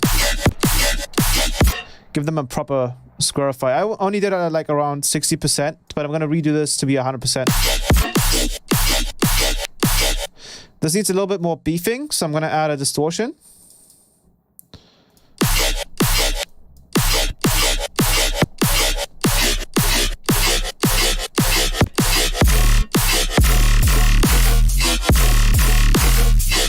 Let's also automate this frequency shifter here a little bit.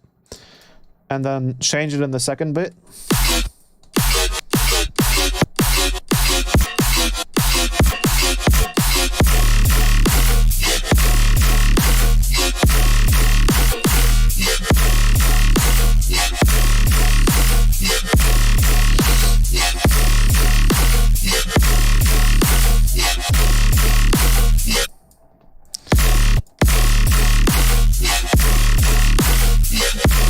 And then we'll add a nice little step heap with a simple little delay and a filter.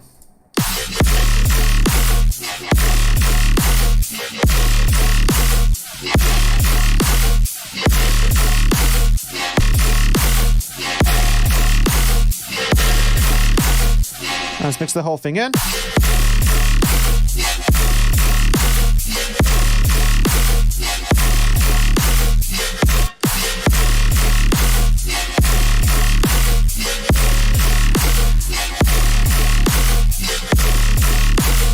And then make sure we don't have any sub in this, right? So we'll grab a filter.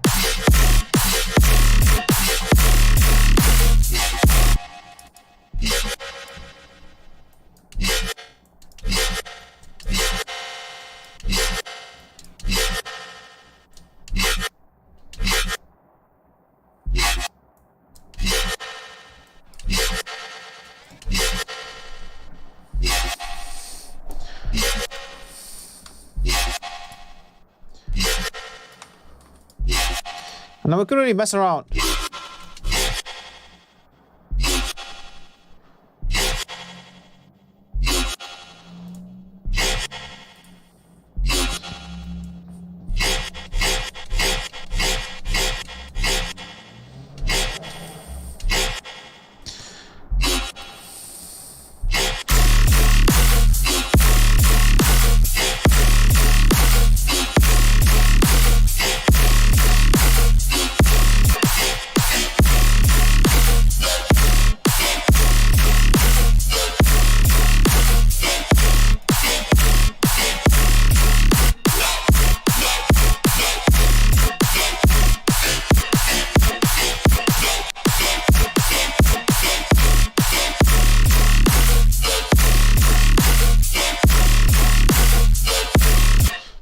Now we have a pretty fat bass here.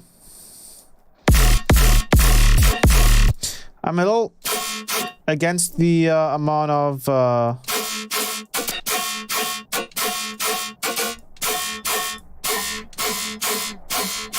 you can even try a wavetable instead.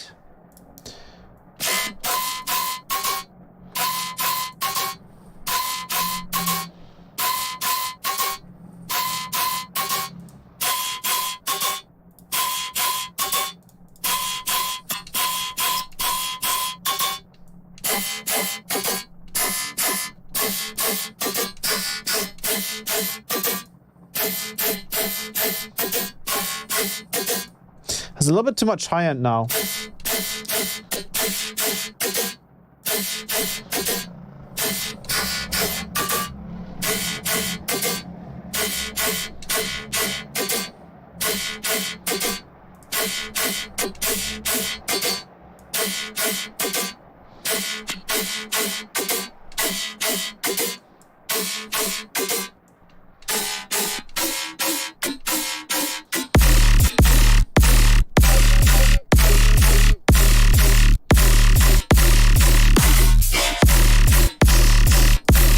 Yeah, no, let's keep it at a simple. Let's keep it at a simple waveform here.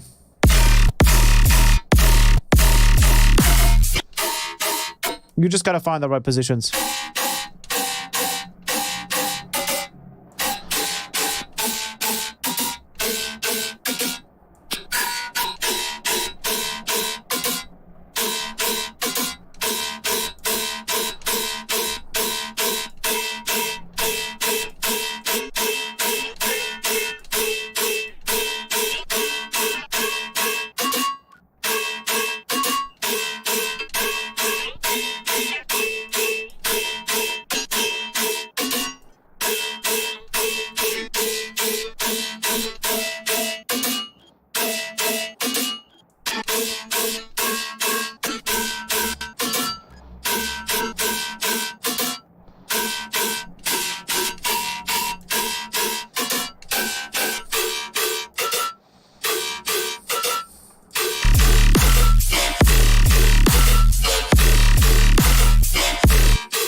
Sounds pretty cool.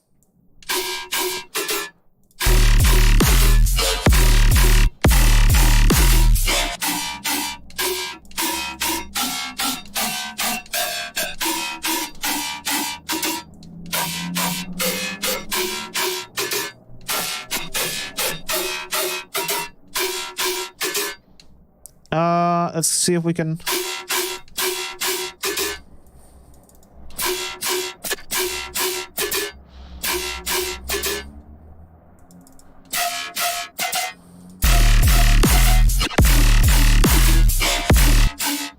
I think we'll have to do the same thing here with the frequency shifter. We'll have to kind of like automate it a little bit differently.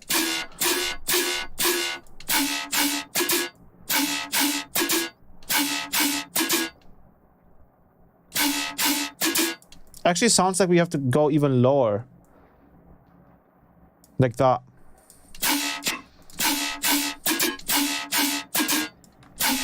Yeah, like that. Now it should be correct. So whatever we move it to.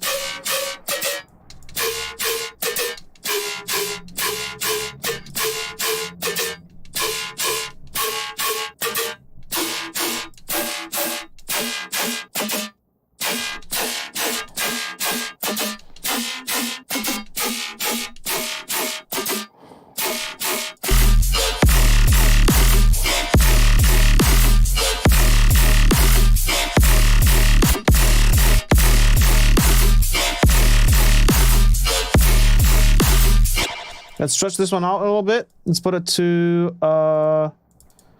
tones, and we'll just kind of stretch it a little bit.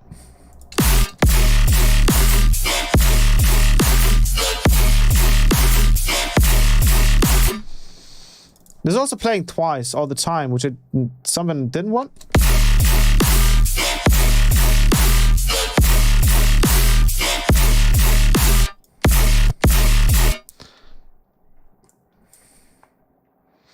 And then maybe we start the first bass here a little bit differently. So we'll do a simple gain, put it to, until it hits 0 dB. And then we'll just automate it like that. And then we can just grab this and put in a new PP in here. And then maybe we can do a quick little kind of screechy, like a wow, and then it just kind of stops. Like that. I'm going to make this into a analog. Actually, you know what? Let's use this wavetable that I did, which was down here. Like that. Grab a comp filter.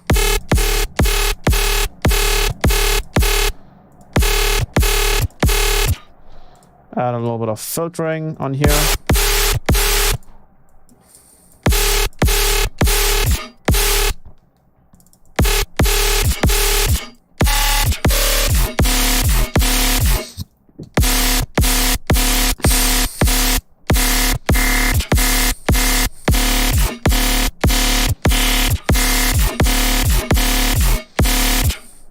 Let's do a heavy nonlinear filter.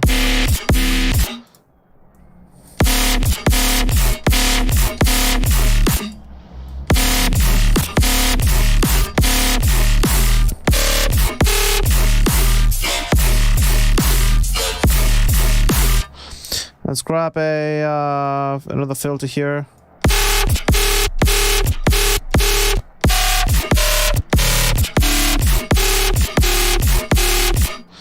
Let's do an ensemble so we can get some crazy like.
you can kind of just turn up the smooth here. The unison. You can get a nice little screech going.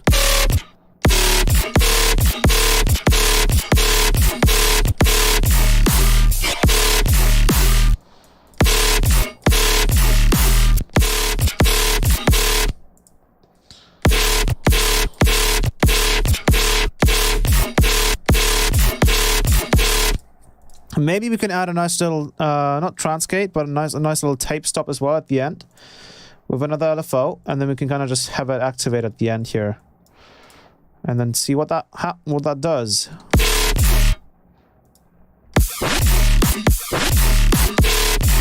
We'll probably have to go minus.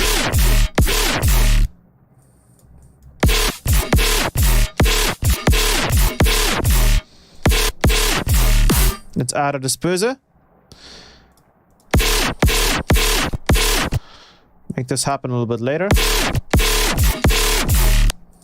And then turn the...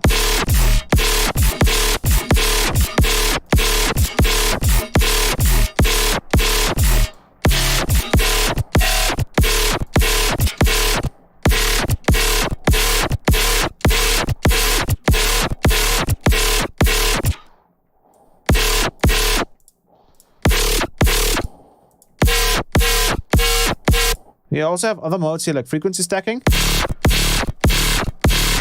pitch stacking, and Shepard.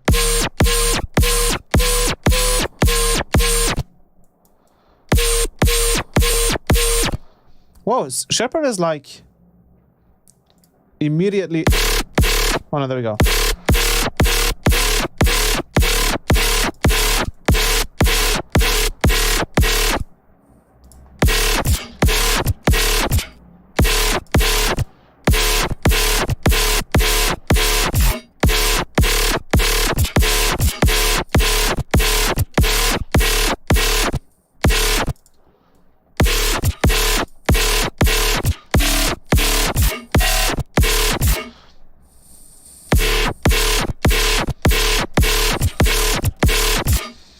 Cool, and then we can change it, for example, to digital.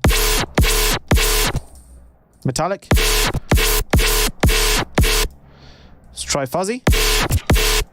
I think biased is sounded the coolest. I think tubular is also great.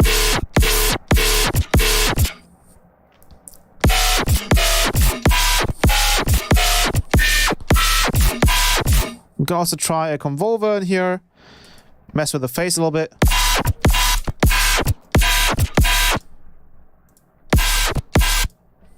Try a different one.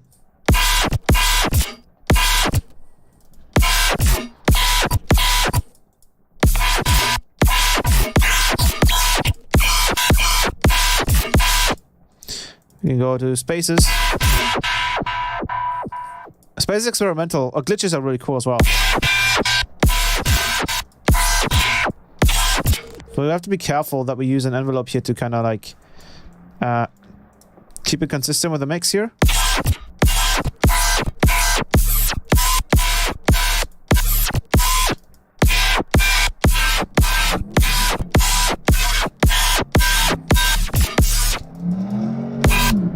But I think the face ones are usually the coolest. But I don't think it fits for this specific sound.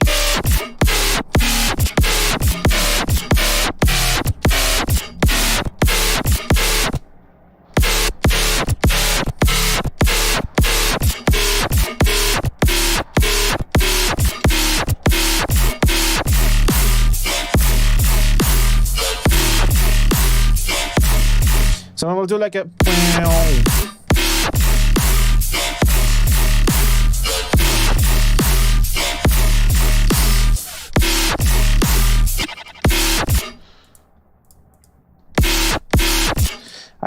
I want this to play for longer a little bit, right? So we'll do...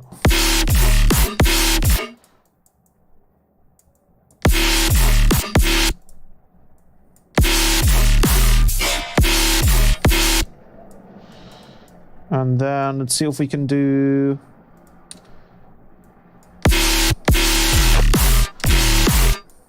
Turn this off. Turn this off.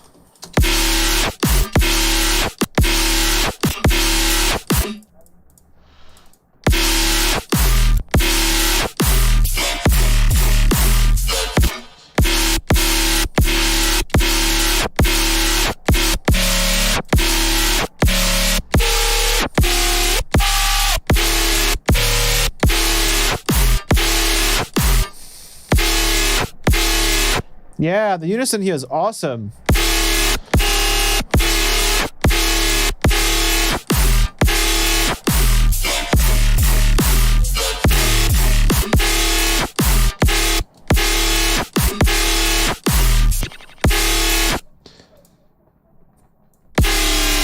You can even try automating the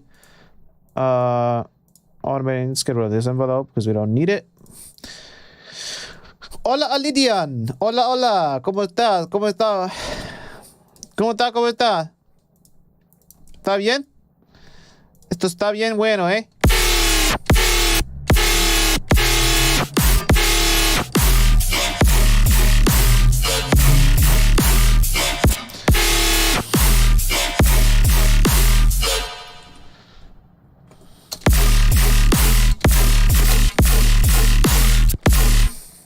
So we need to think about the idea here of this track, right? Mi nombre es Jeff.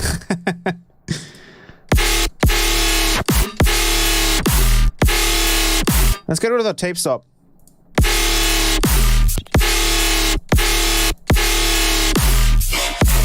Oh, how about we do like something like this?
There's a little bit too much top end happening.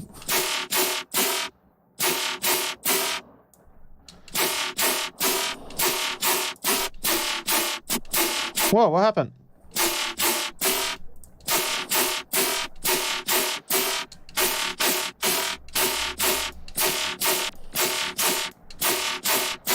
It's too much noise.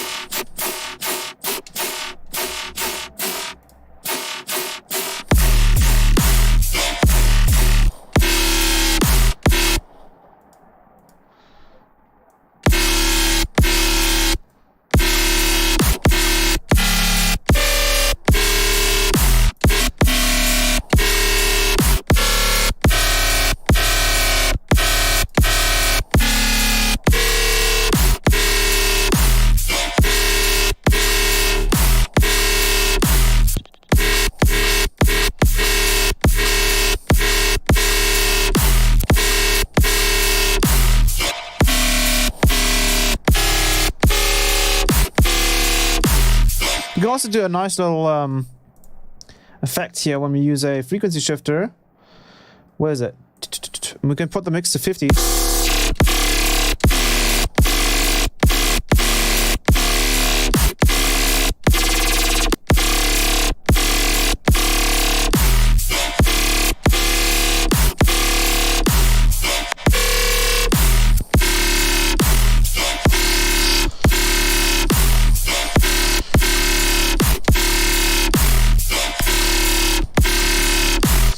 This is probably too much though.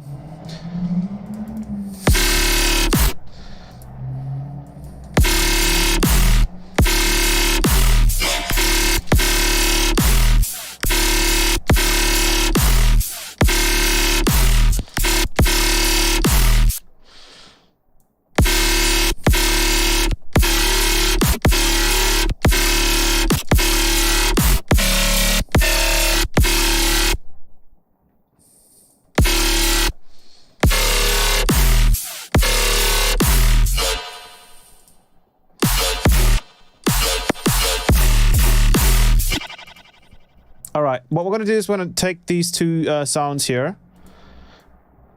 I'm gonna resample this. I'm gonna resampling. Get both of these, make them a little bit quieter. One of these has some crazy high end.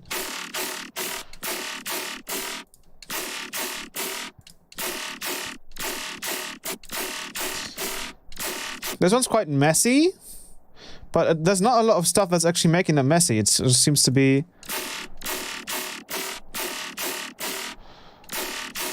just the FM, I guess.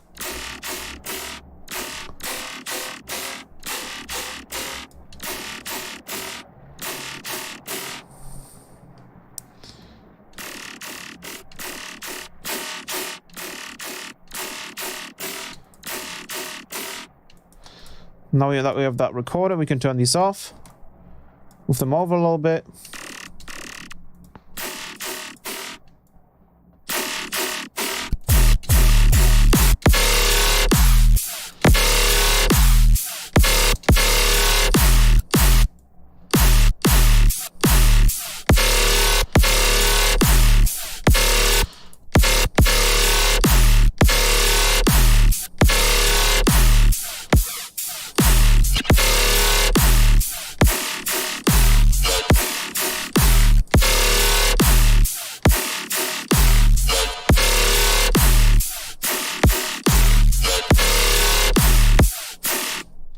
We really gotta figure out the pattern here, because right now it's just very, very random, right? So how about we do something like this? We take the whole drop here as we have it, and what we're gonna do is we're going to resample the whole thing, and then find some interesting, cool ways we can kind of like mangle it up and maybe find some cool new rhythms.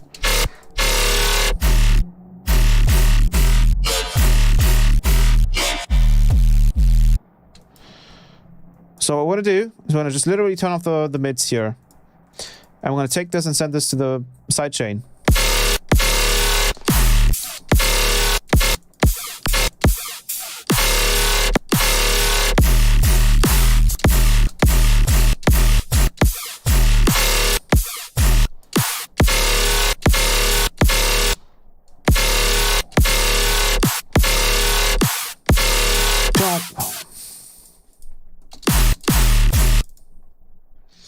Let's do maybe a complex pro.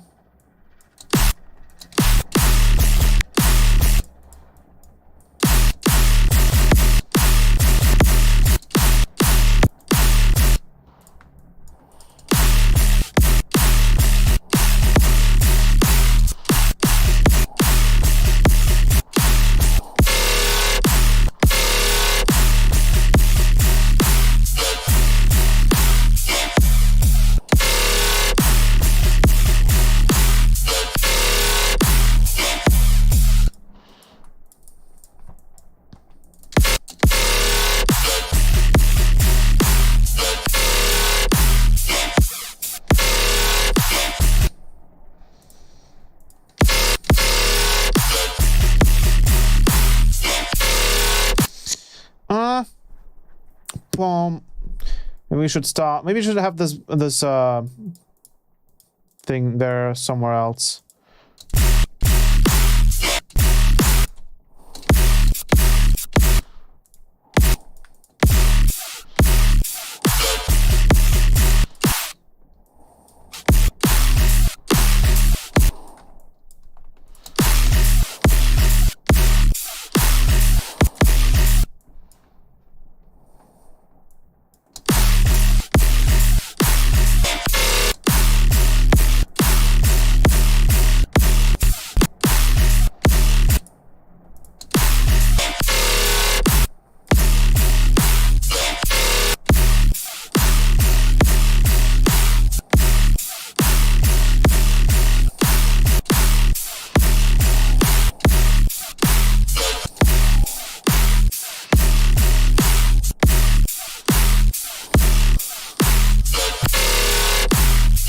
Yeah, something like that, maybe. So we start with this bass goes over here, And then we start with a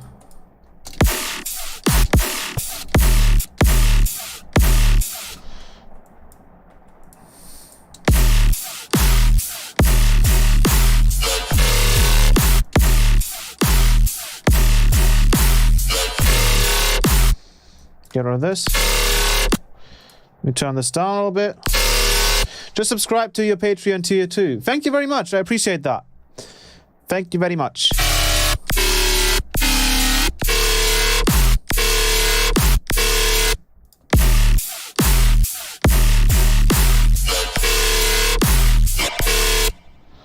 Push this down a little bit. Where's the sound at?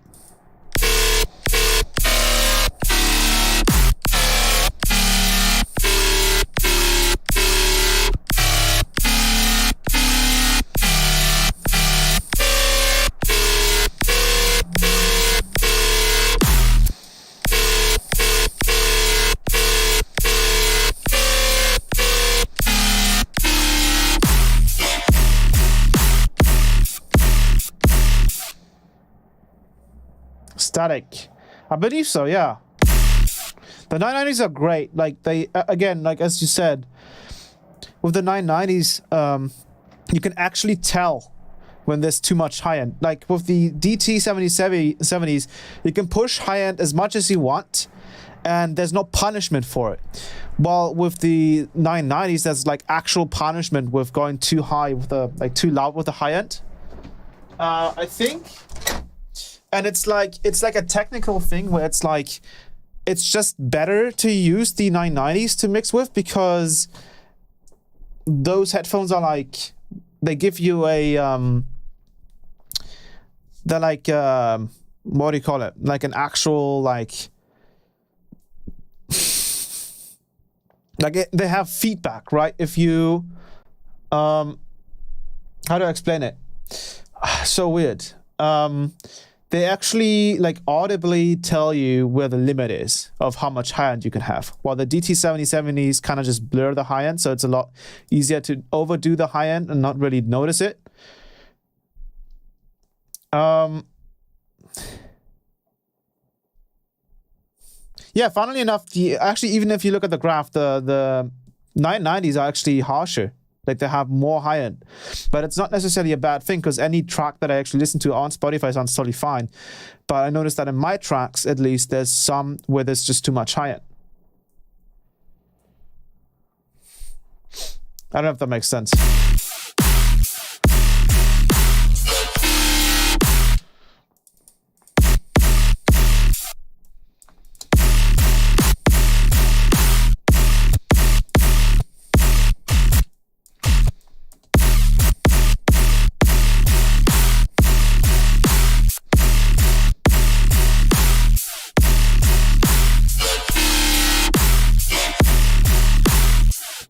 Now we've kind of just gotten into like tear out stuff, which isn't necessarily what I wanted to start with. Yeah, it's really weird. Maybe it's because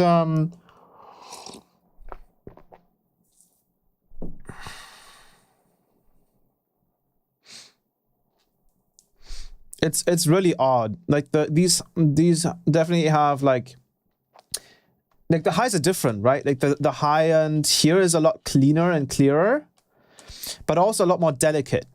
While on the 770s, the high end is like, it's there and you can hear it, but it just kind of becomes a mush, like a blur, right? While the 990s actually have like, they're kind of sensitive to being overdone, which is a good thing because it keeps your mixes a little bit cleaner than with the 770s, because there you could just push as many high end as much high end as you want.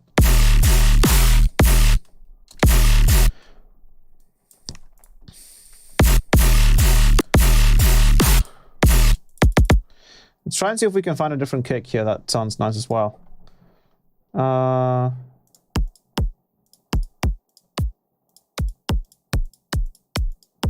Even though I think the one that we're using right now is really good.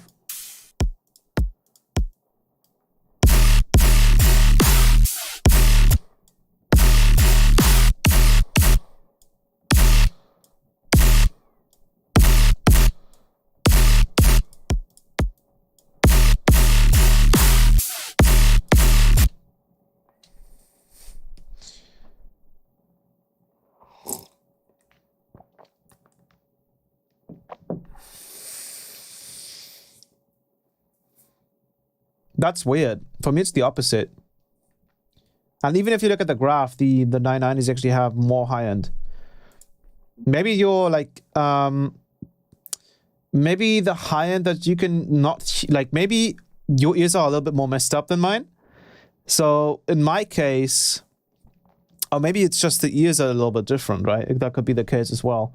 It's like maybe you perceive the stuff around 12K hertz a little bit stronger than I do, and I perceive the stuff at like 16K to 18 kilohertz more.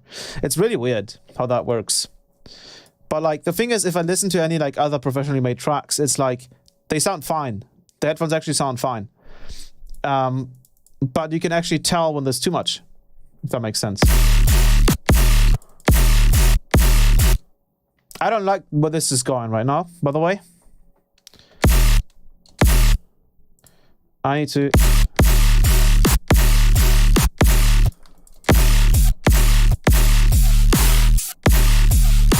think it's all the back stuff.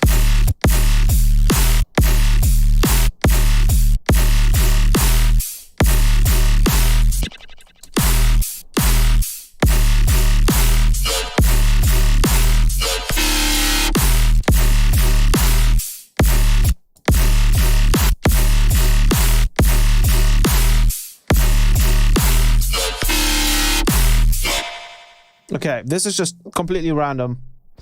What do we do? Do you produce at 44000 or I produce at 441, I think. 44,100, I think, or something like that. Here's the sample rate. Yeah, 44100.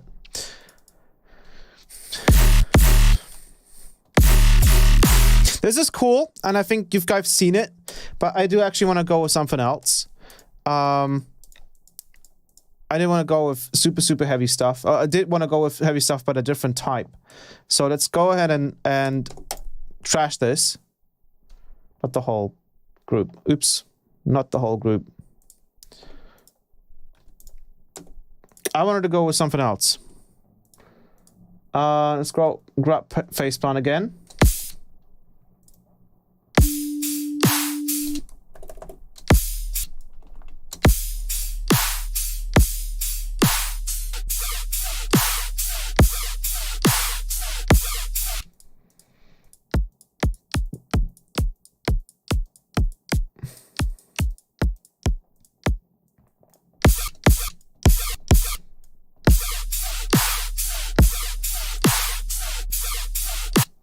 I wanted to go with a little bit of a cleaner FM rather than this. So I'm going to grab some...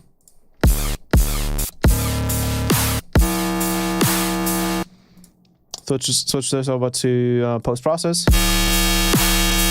Let's get rid of this stuff. Let's grab another fault table. Let's add that to the gain, a little bit of the FM.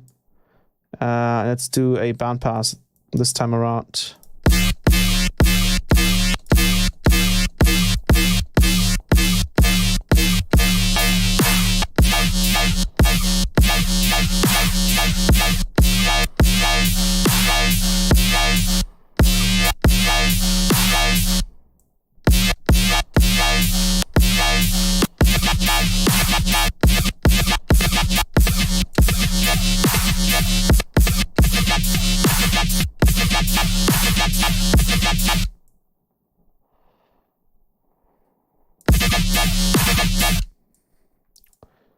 I want to have like a really like wonky rhythm.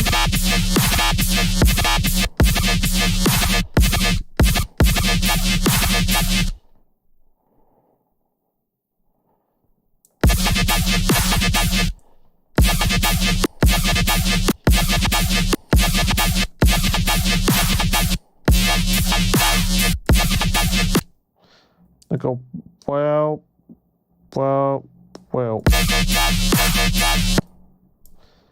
Let me grab this.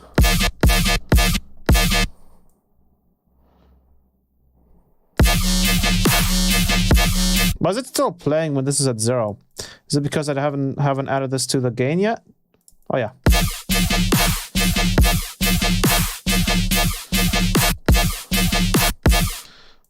Boom, bum, bum, bum, bum, bum. Maybe something like that. Like a wow. Wow, wow. Wow, wow. Wow, wow.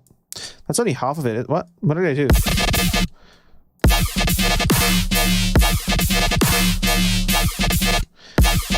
Bum, bo. Okay, we can get somewhere. Bum, bo, bo, bum, bum.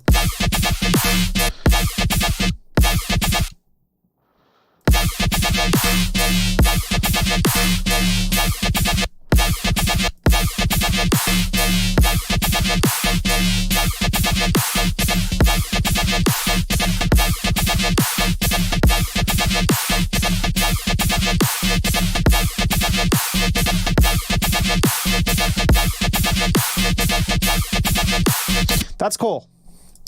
Now we're actually getting somewhere.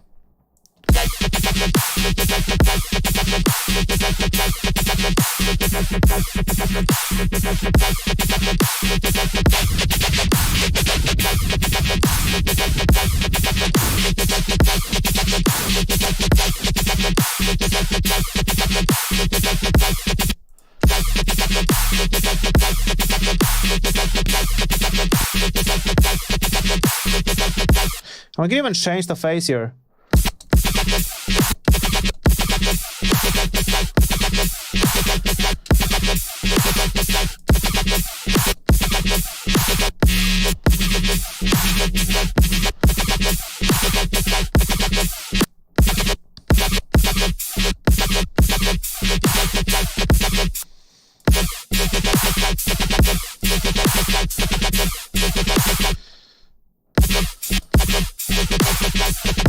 Oh, that's cool.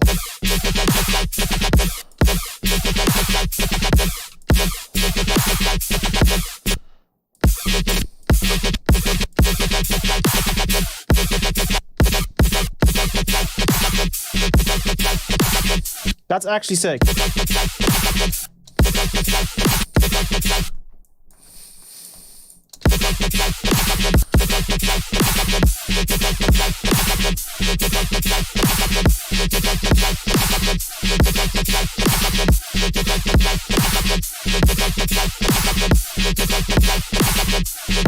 It's a little annoying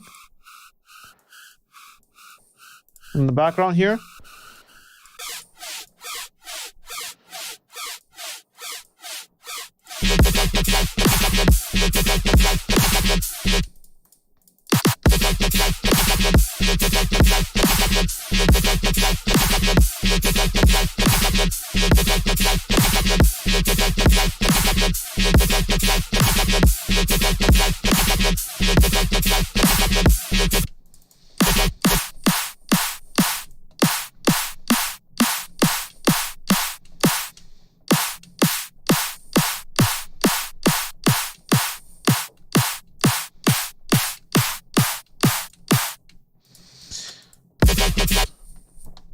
Ba-bum, ba-bum, ba-ba-ba-bum.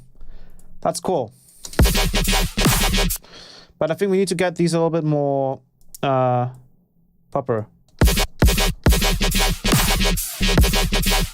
I think it's starting here, right? So let's turn up the grid here to 16.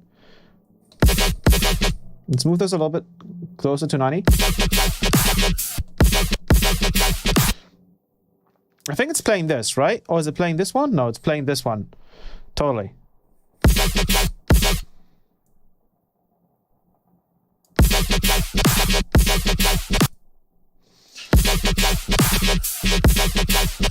No way, it's playing this one right here, I believe. Let's see. If I move the face here. Okay, I see. So it's playing from over here.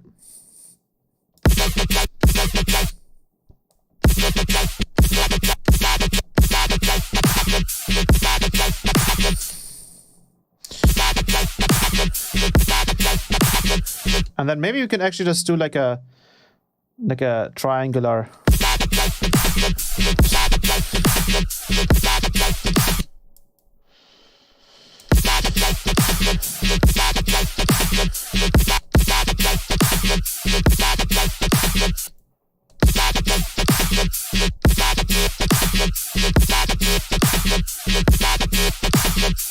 That's so cool that you can just draw it in. Like, it's so fun. Oh, that's sick.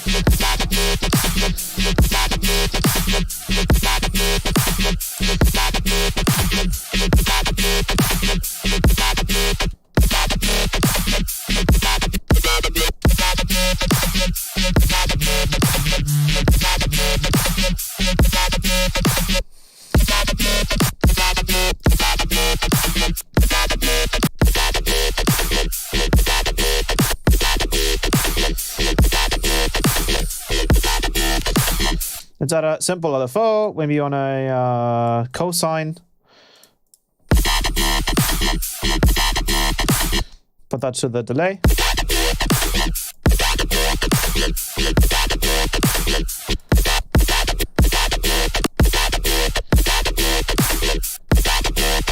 Put it to plus minus.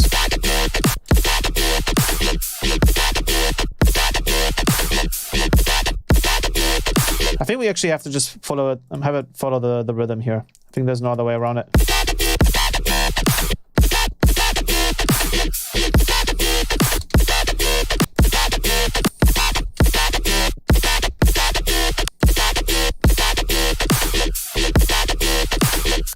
What do we have in here? Nothing yet, right?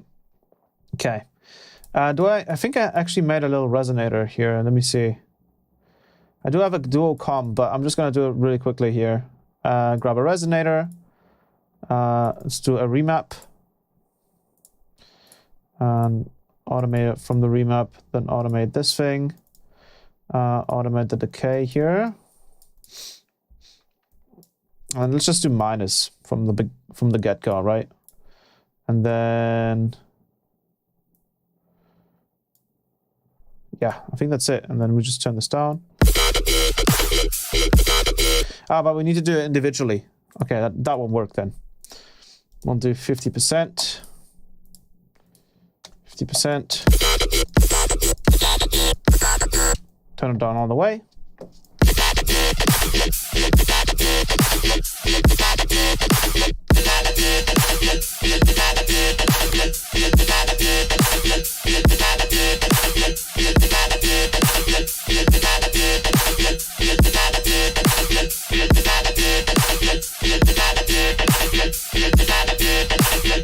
And now, what we do is we add a little bit of stereo to this whole thing.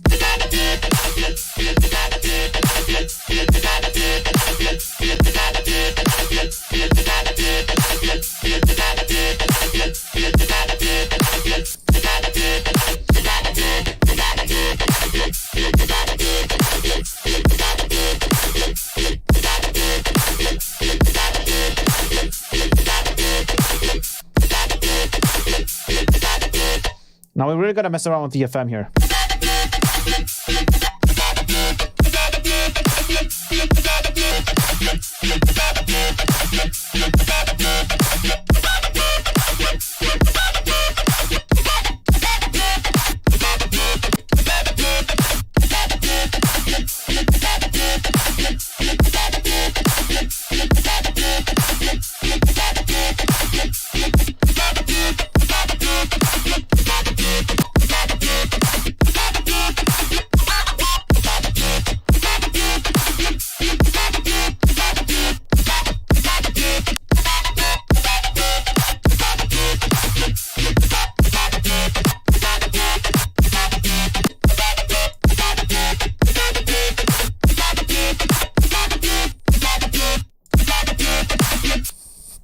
Okay, and now we want to make this a little bit less like FM-y. So I think we'll have to turn up the amount for...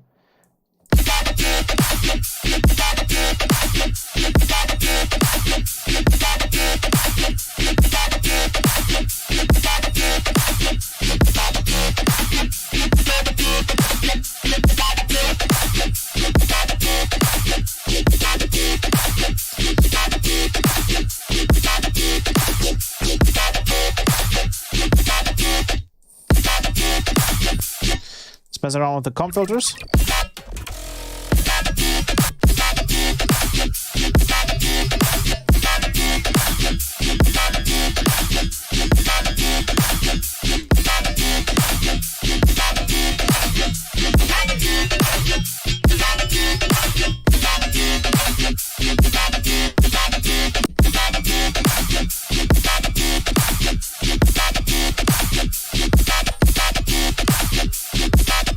can just do one resonator for now.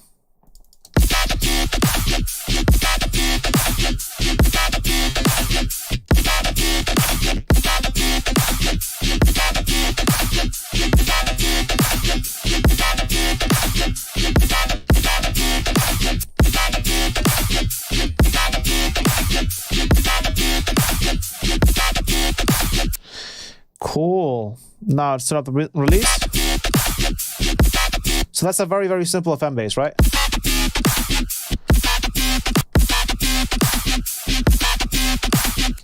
And now let's add a frequency shifter and start messing with the pitch of it. So I'm going to add an LFO, put it to SIG, and then just start messing with this.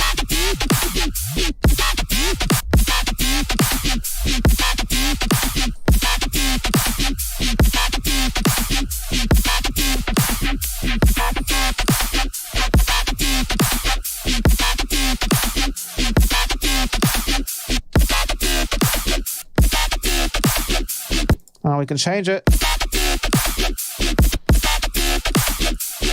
Actually, we could probably use an LFO table here as well and try it with that.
Now there's too much happening still. Let's get a little cleaner. I'm just getting here. That sounds amazing. Thank you very much. Let's copy over this LFO back to this.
Let's go ahead and push this a little harder.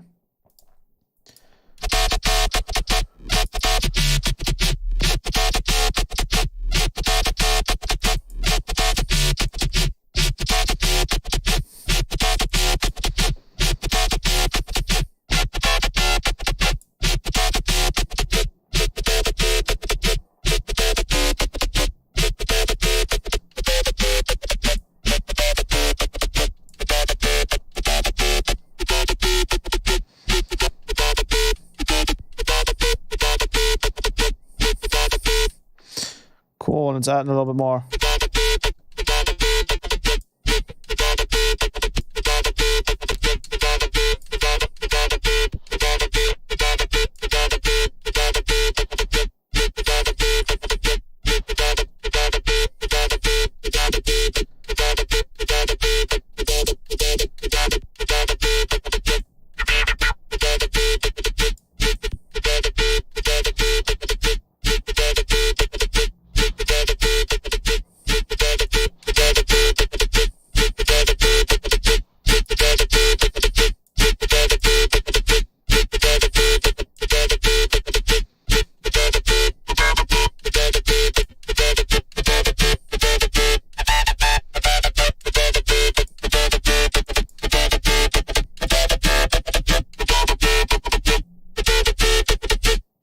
So now we're getting a nice, really clean kind of FM sound. Well, putting the harmonic to 0. It's probably just literally running this into it.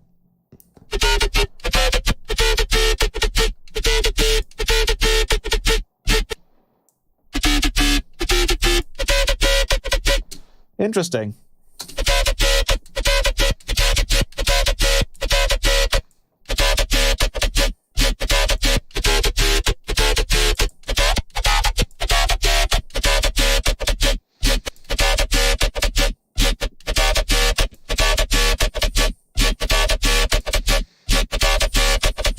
Let's try some convolver.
And now we can mess with our phase.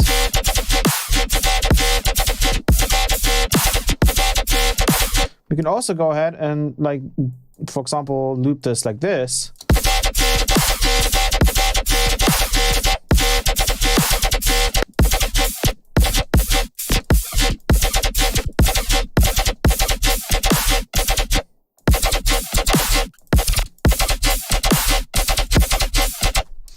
Or maybe you could do something like this.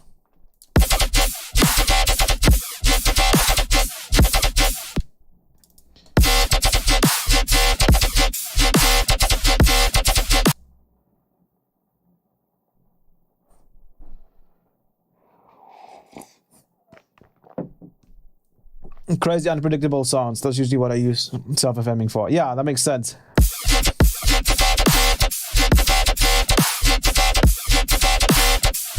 Oh, we could have that. Because like it starts off playing only over here, I believe. So what we could do is we could technically like kind of just do something like this. Oh, that'd be cool. Watch this.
Oh, something about this is cool.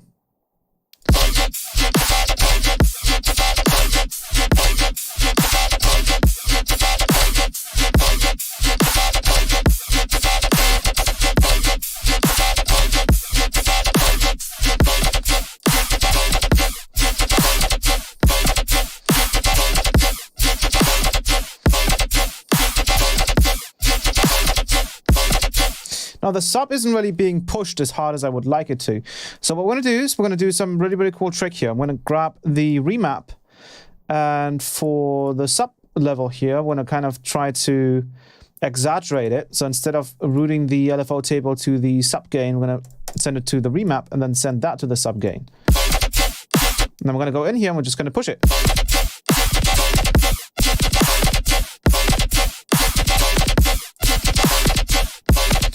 Sound weird for a second.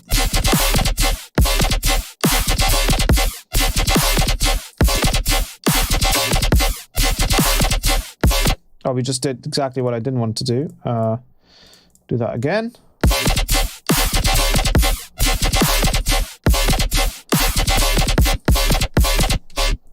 And that way we can kind of just push this up.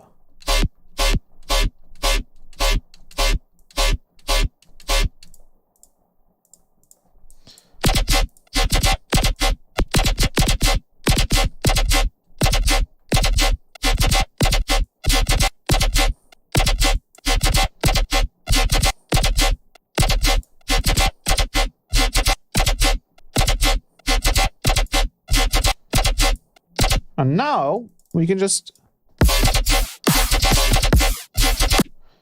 pick different spots.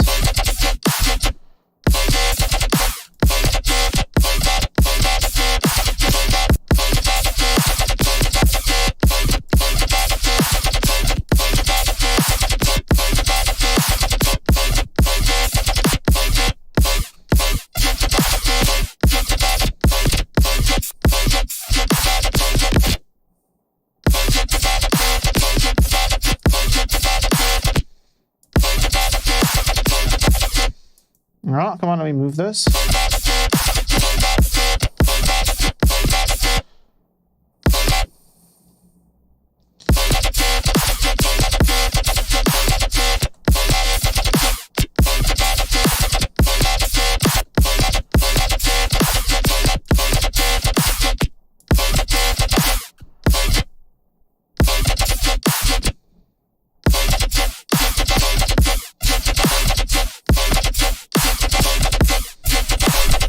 And actually, you know what? Let's not mess with the remap here.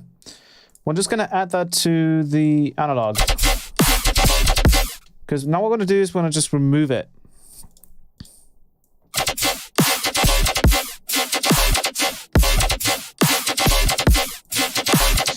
Because now I want to add that as a separate sub, but I don't know what it would sound like. So maybe we should probably duplicate this, and we should make a gate out of it. So we're going to go distortion again. I'm going to keep driving it until we only get this like extreme gate. And then we're just going to get rid of everything that's in here. We're editing the right one, yeah? Yeah. Okay, good. And then we're going to get rid of everything. Add an analog, add a noise, and a filter in between with a high pass. Stereoize it.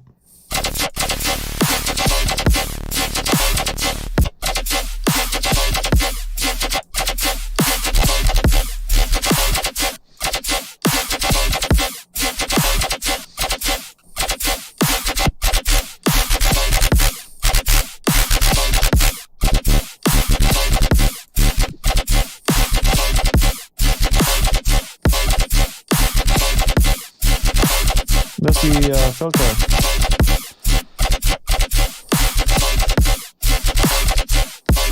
We can also use this to trigger an envelope.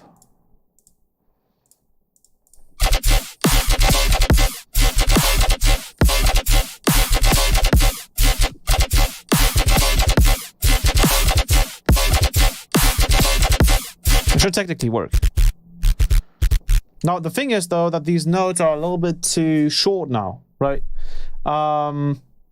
So can we somehow exaggerate the amount? Is that even possible?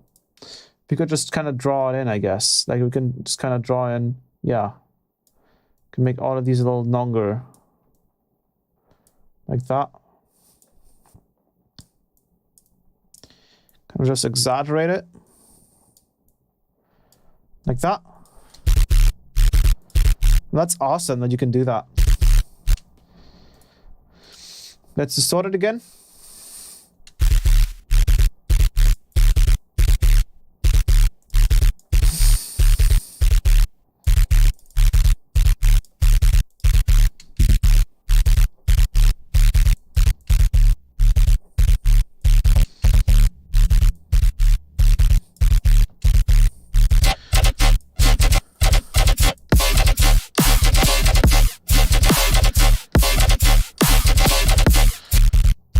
So now all of those notes are a little longer, right?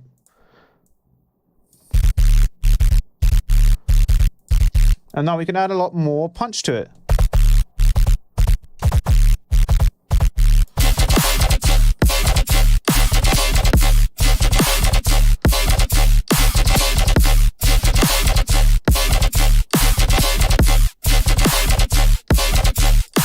Well, these are not perfectly on time. So what we're going to do is we're going to resample this and then make it perfectly on time.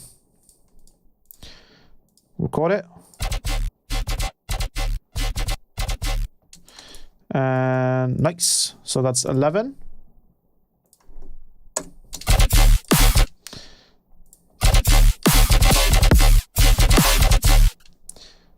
Maybe let's make this one a little bit quieter.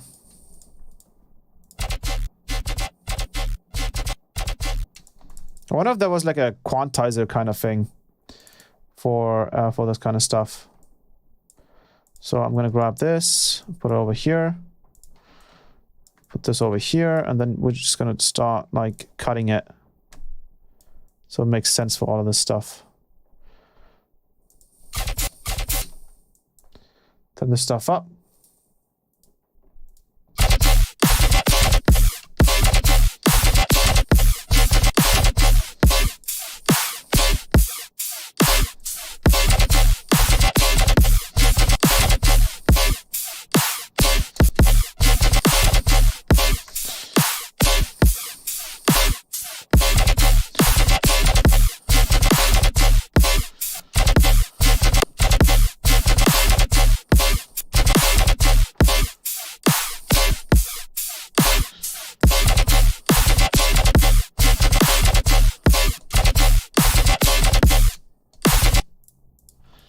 Sounds like sounds like it has to be like that. We can even put these to Complex Pro and then make them super short.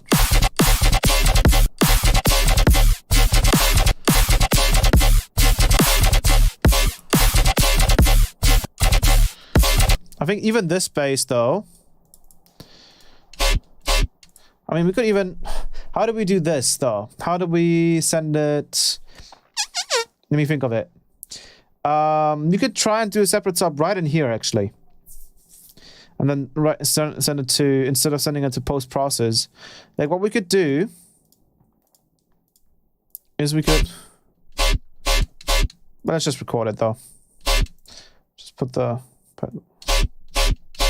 we could add another white noise. Send it straight them.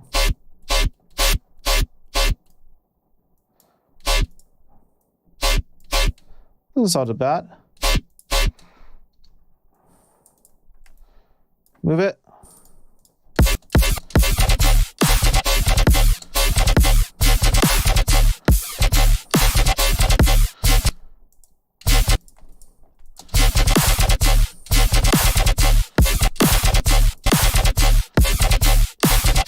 I think what I'm going to do is I'm going to record this again.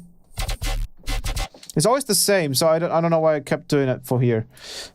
What I want to do is want to see all of these ones. I think we can actually just have pretty much play the whole time, almost.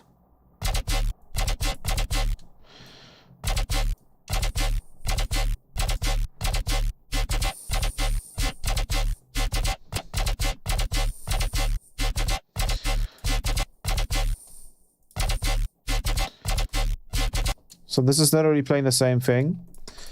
Let's make this go back up to 11. And then we're gonna move this over here.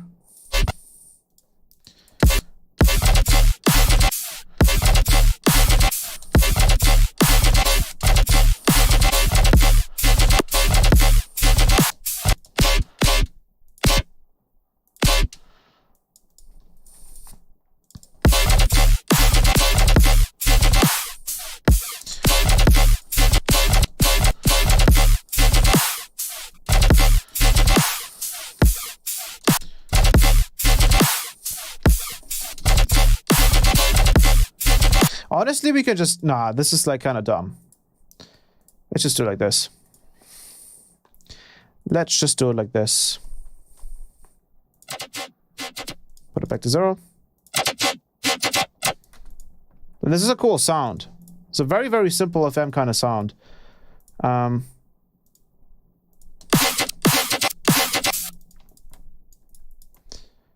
of these movements here don't make any sense, though.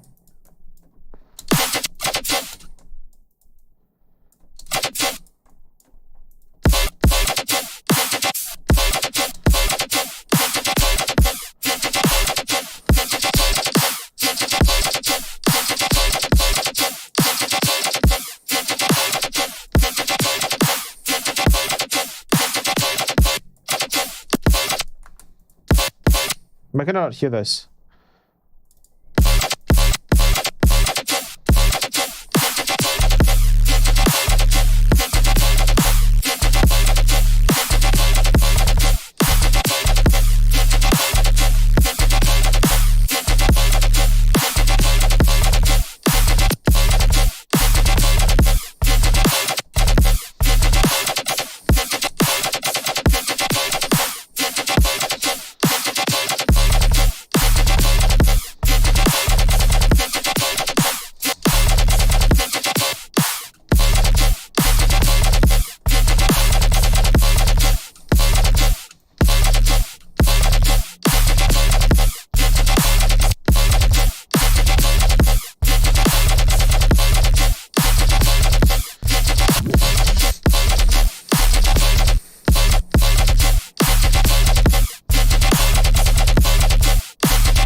And then we want like a new sound. So we'll just do some other FM.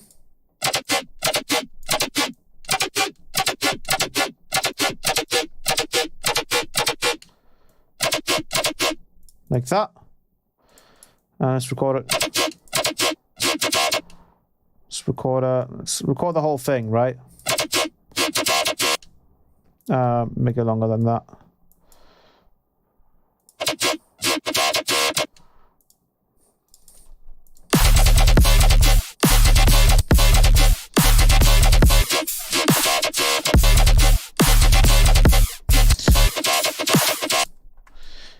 Let's make this all kind of make sense.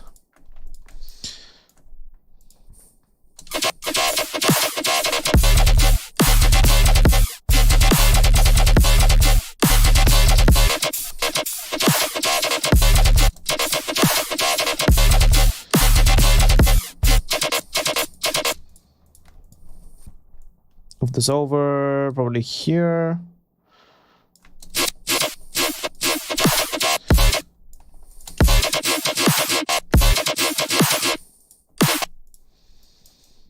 And then move this over here.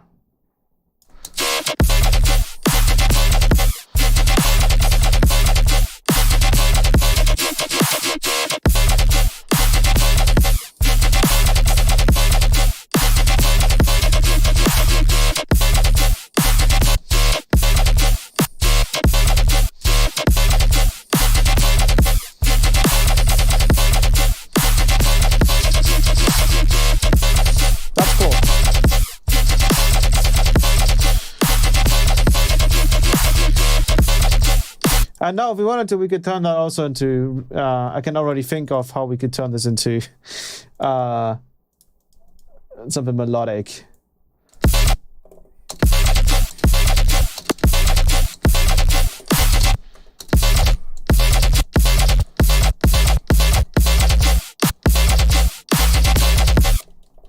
We're gonna keep it heavy.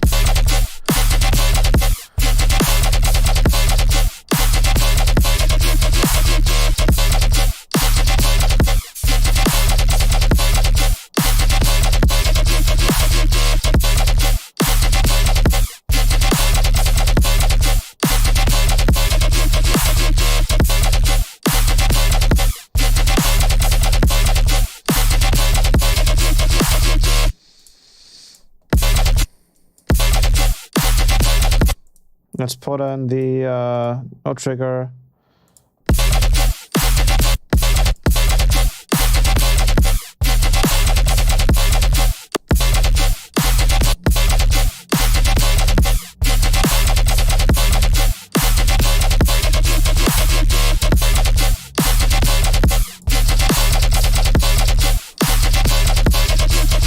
Why are you high passing the noise? Because it has like low end in it.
Let's push the top end a little bit harder.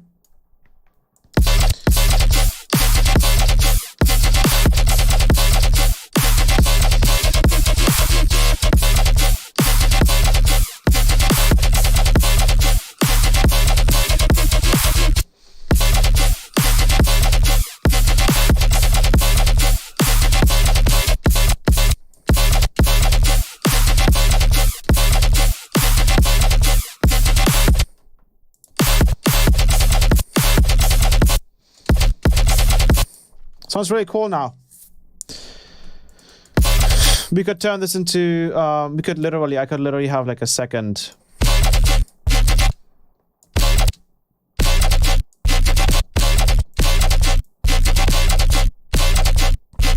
You could have something like this.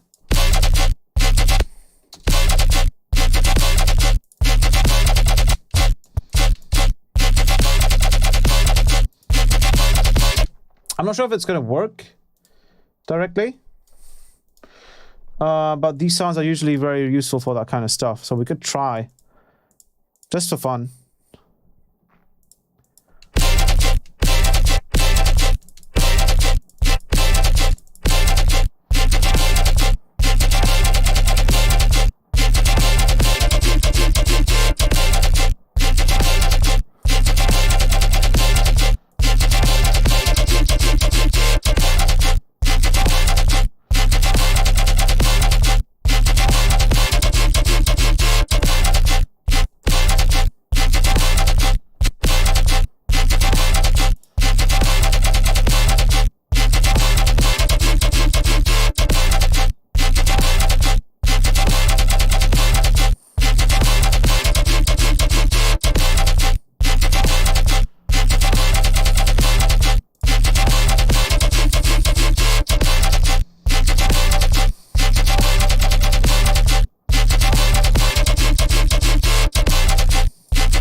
See, and now we have like something melodic to play with.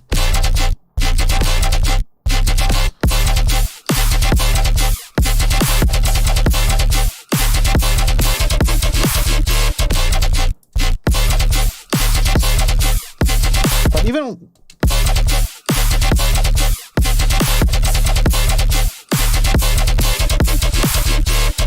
even without like the melodic aspect of it, it just like really nicely retunes it.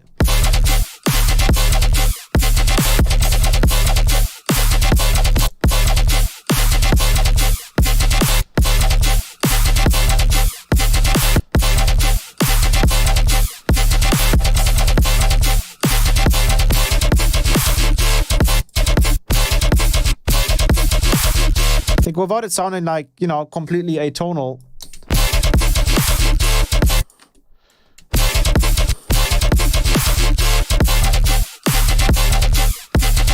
You could probably take this and we could literally take all of these and just kind of pitch them around and see what happens.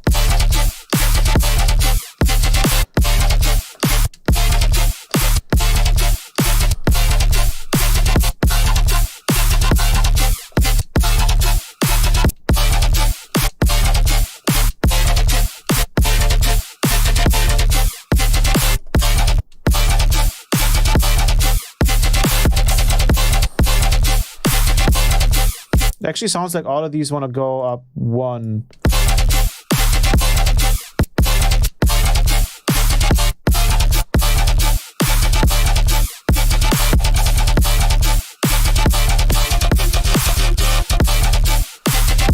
But again, if we want to keep it heavy, we can also try adding a simple snap heap with a frequency shifter and an LFO. And then just put that on there.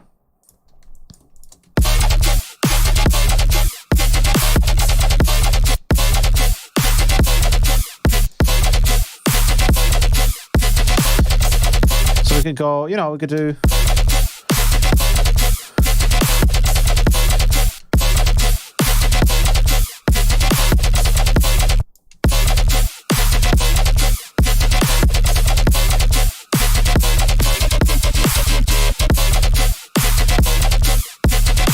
I think we could even do like a 4, like I think it.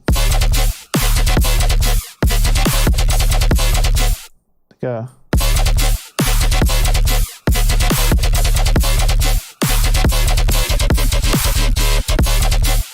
That's cool.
Get a little cleaner.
Well, why don't you hear like a bit of reverb?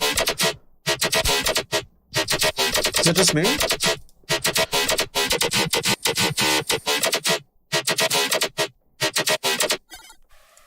It's probably because of this, right?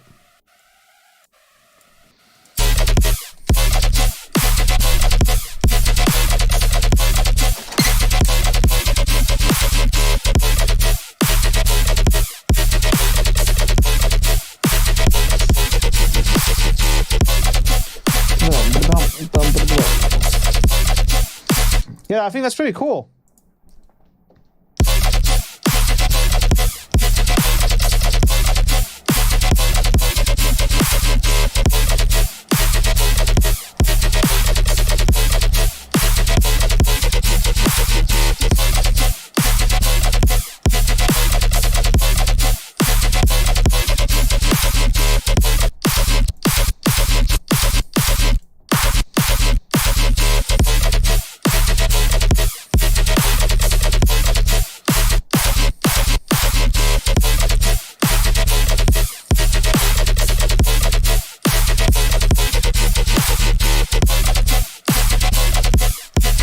I mean, we could probably also do a little bit of a the same kind of downwards. on this one. And then just put a...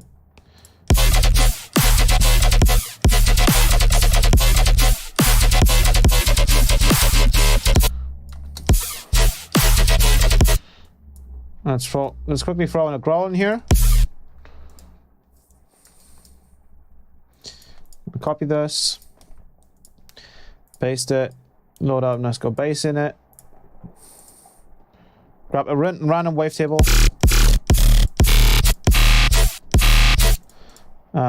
Cut out any of the sub.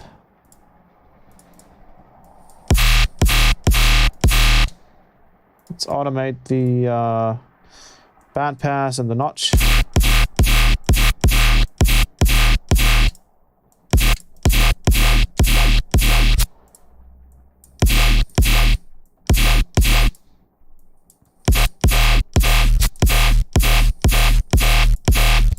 And then let's grab a wavetable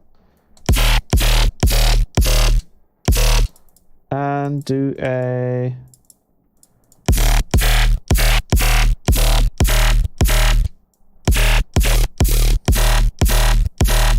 simple as that. Let's do a convolver.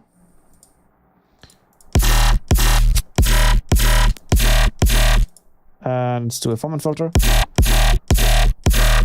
Even though I think that's already enough. Bit crusher.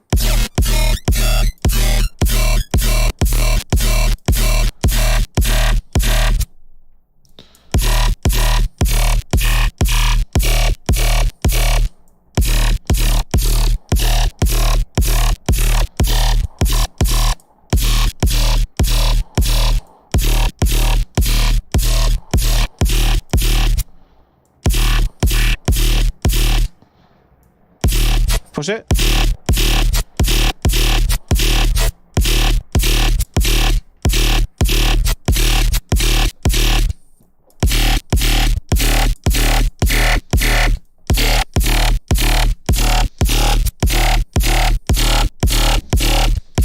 Let's add a little bit of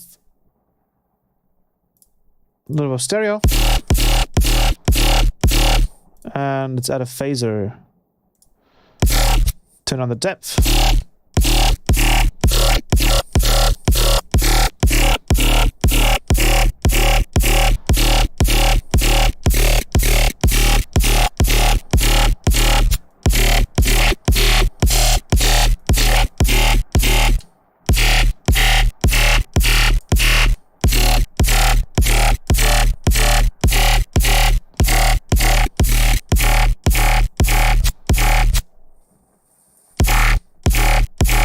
That's, I think, really good.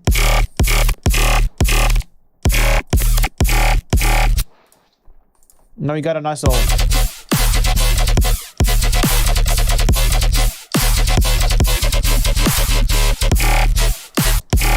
I need to definitely EQ this. They could EQ the shit out of this.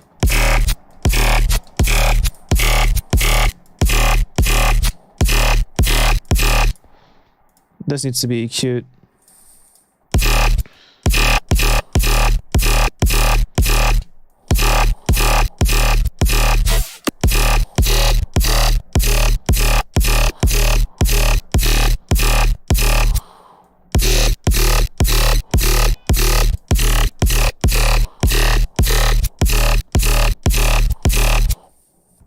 Can also try and automate the wavetable a little bit.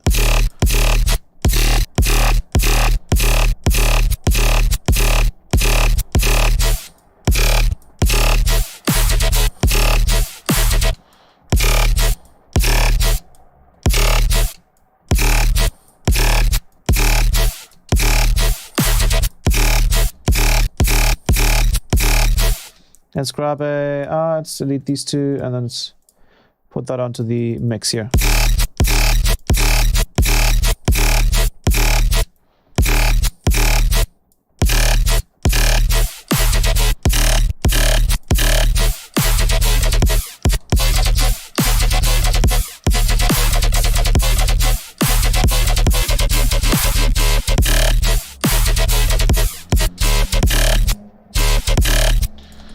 Great.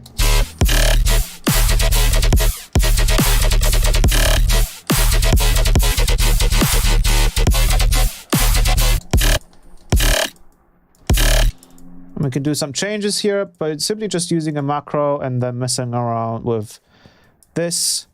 Messing around with... Oh, we can't change the stretch there. That's annoying. The frame position and maybe the frame. And all we have to do is just enable it here. And then start messing around.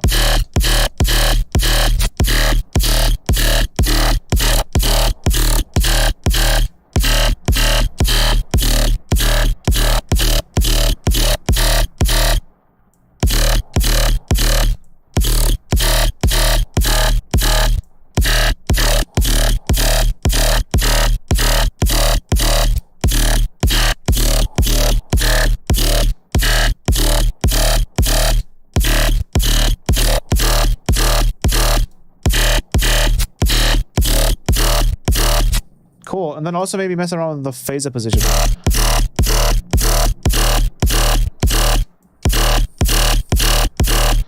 It's really nice to just kind of like be able to just change different things here on the fly. Really, really helps a ton.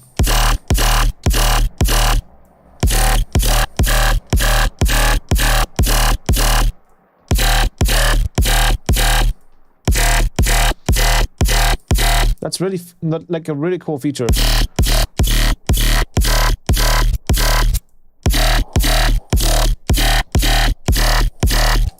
Like, really awesome.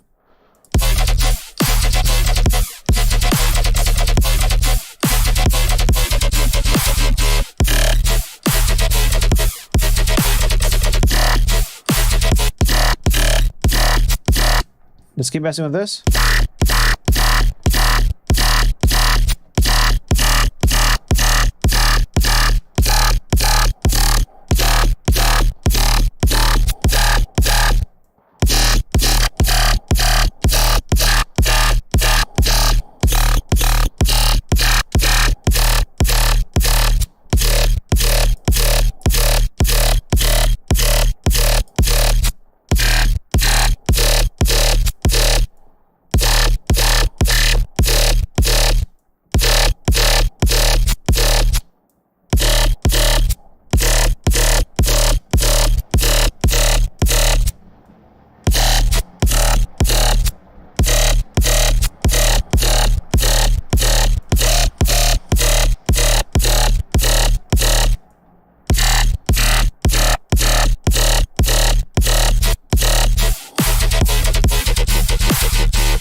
Let's add a little nice little wow. Just clean it up.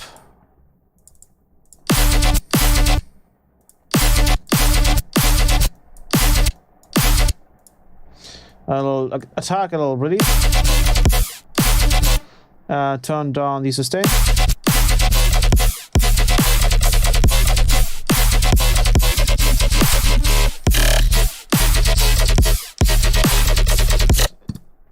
Snap peep,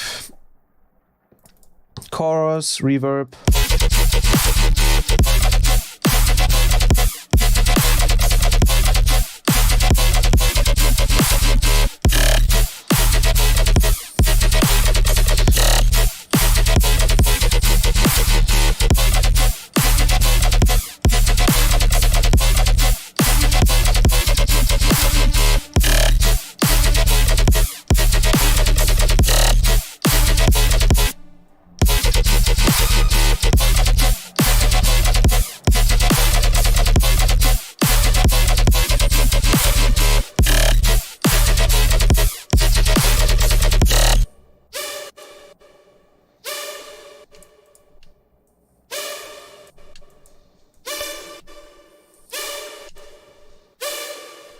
Let's add some ensemble.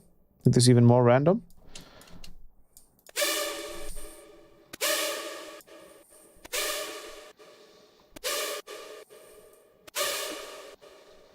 And put this to off.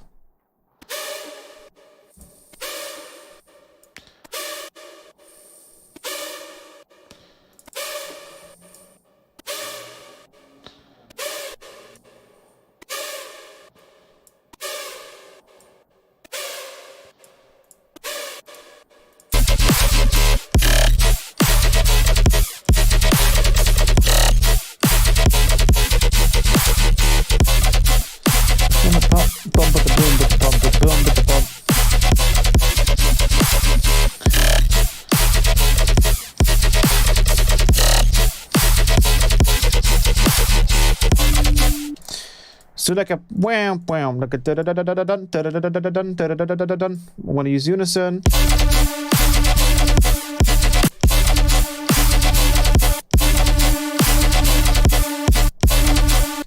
Turn this up. Let's add some multipass distortion, OTT money. And then we'll do an LFO up.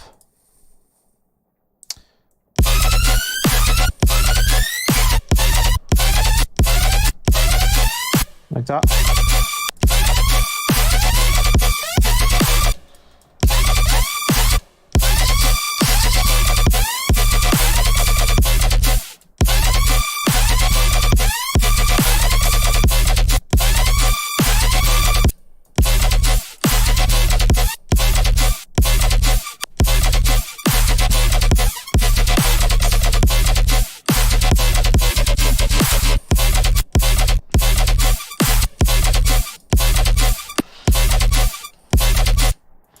Oh, I see. Okay.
You can even try a second one.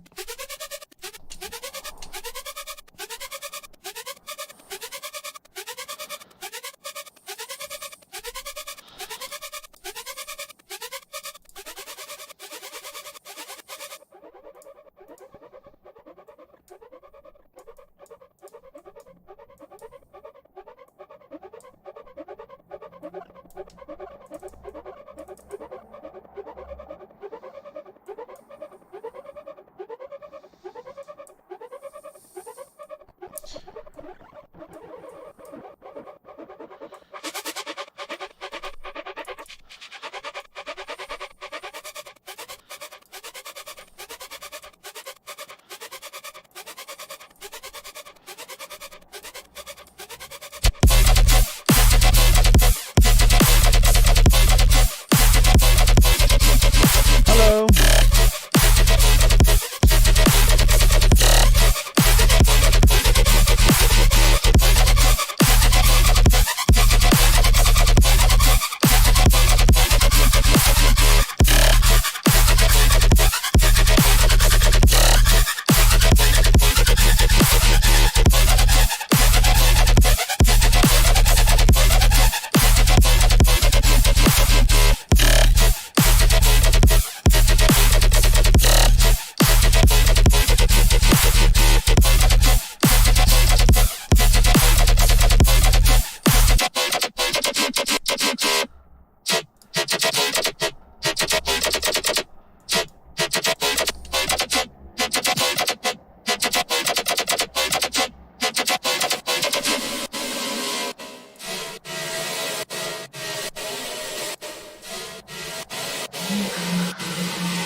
We can get some cool like little details in here. I'm gonna grab a snap heap. I'm gonna fake a sub by using a frequency shifter. I'm gonna filter out most of the top end, and I'm gonna add a ring mod.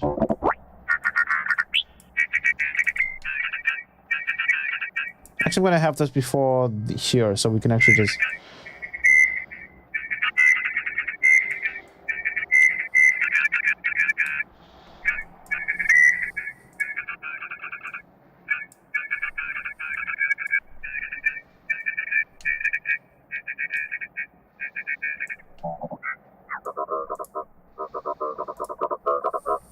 Put this to quantize.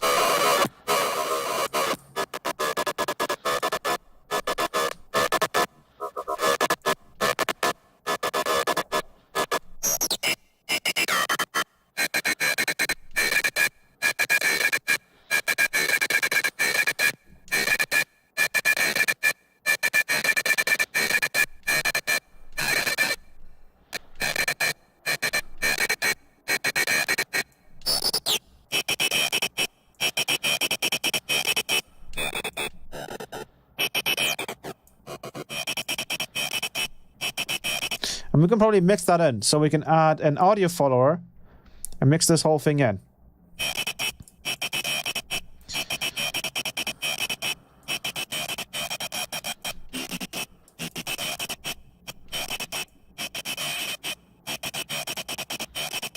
Let's try mixing that in.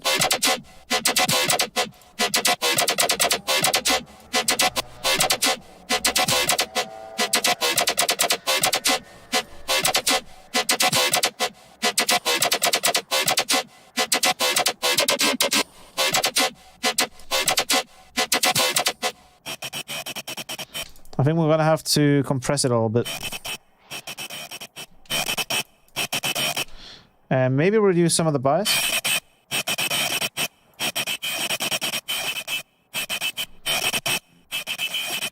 It sounds a little horrible. It's gonna sound pretty cool in a second.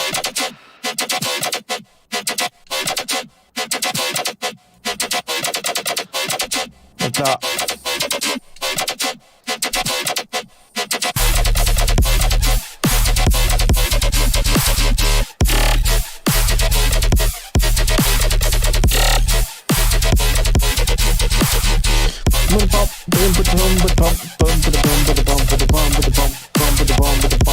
This is sick.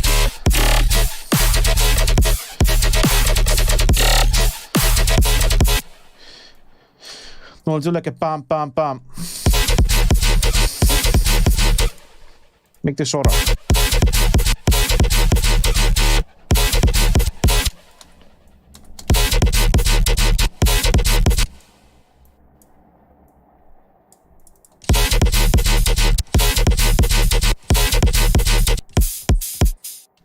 Wait, what's happening here? Oh, you have the other photo which needs to be turned off at this point.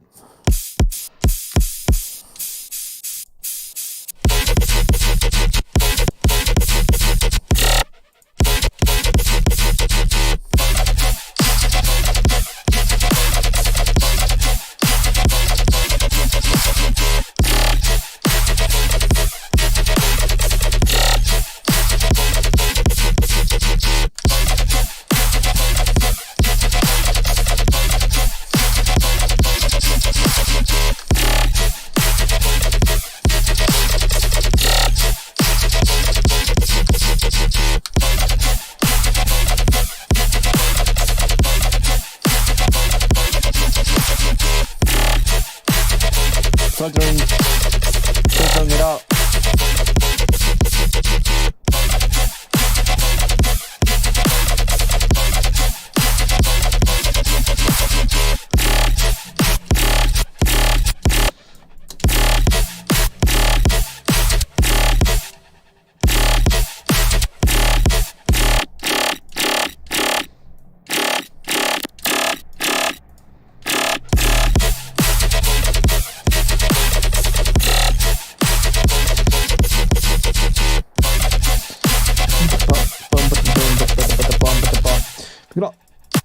We can also obviously try a clap. So we can just drag in a clap and try that as well. Just drag all of the snares one.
Yeah, this is sick.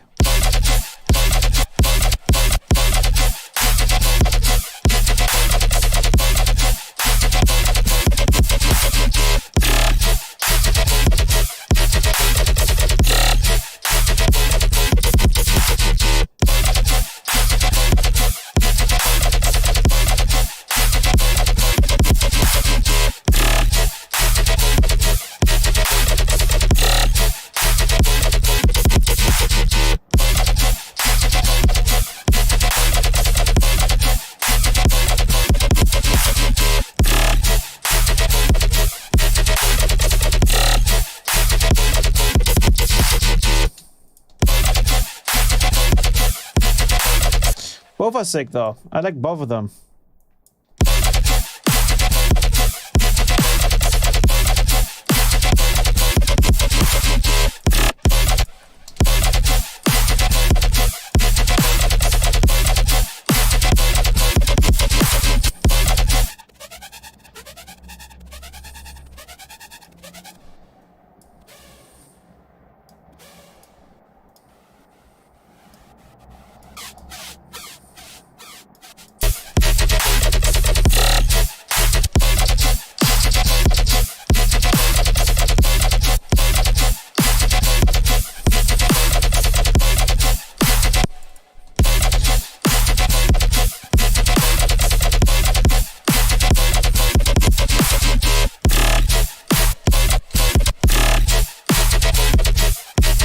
I think this growl stops a little bit too early.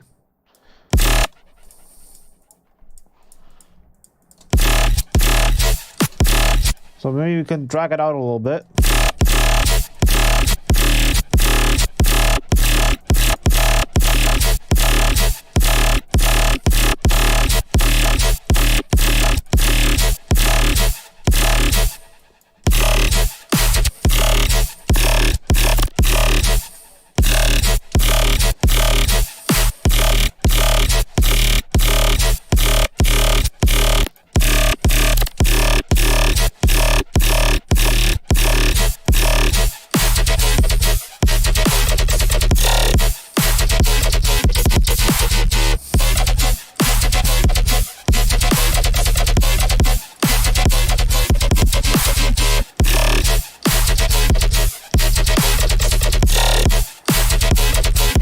Technically speaking, we should put all of these things in the same kind of like back effects. Technically speaking. No, I think this one we can probably...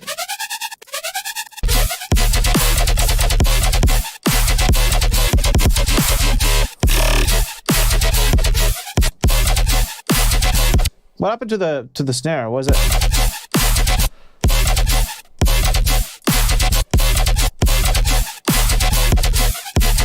Why is this like weirdly delayed?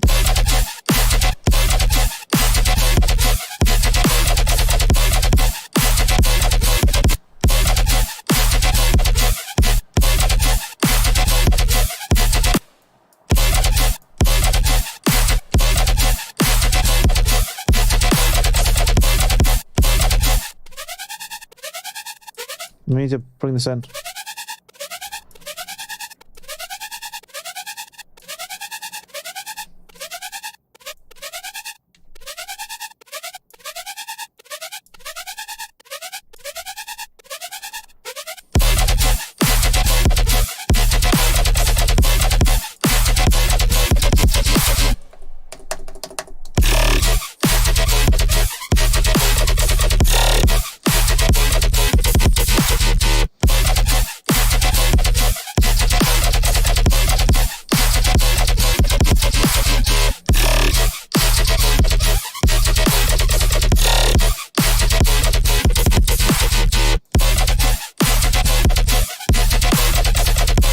Bro, that's sick. This is actually really sick. Let's kind of try and bring these...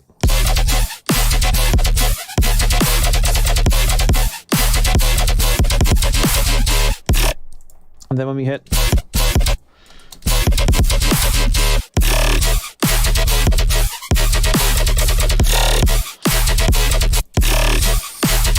And we'll automate this.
then we'll do... This is really cool because we can just literally take this, automate it, and we can use just one snare peak for so many different effects.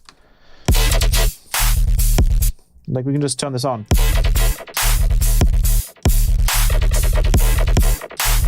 That's so cool.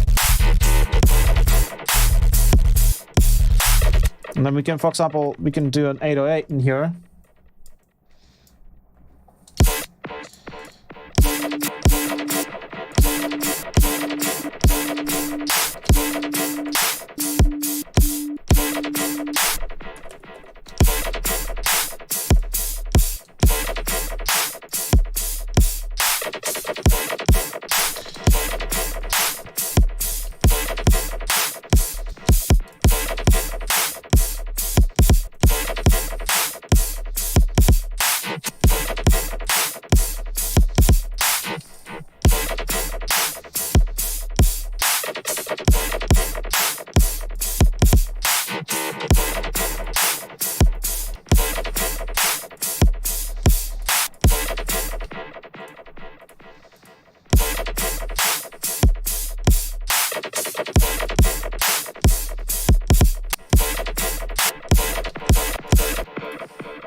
So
what is this technique useful for then?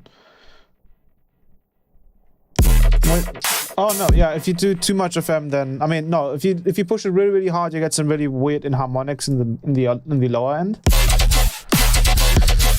So for example, if you take a PP and you do a FM from itself, at some point you get this like really interesting weird white noise texture. Obviously, if you push it too hard, then it's just... But if you take a look at the lower end, it's a really interesting...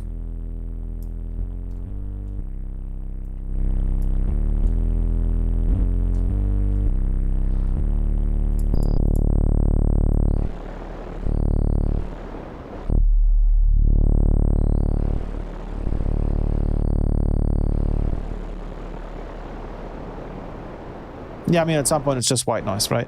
See, this is literally... That's literally just white noise at this point.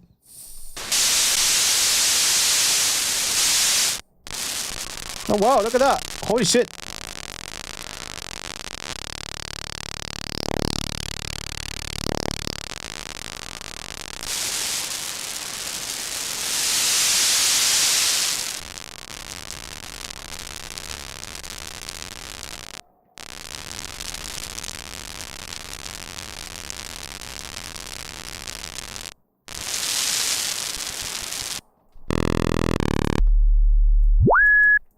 Oops.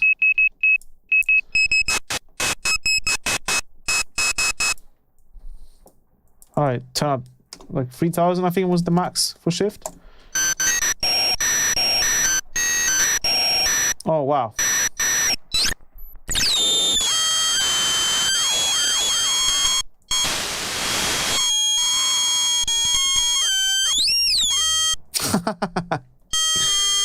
Oh, you can go even higher, maybe 6,000?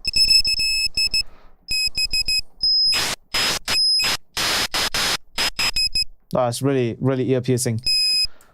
I'm probably too low now.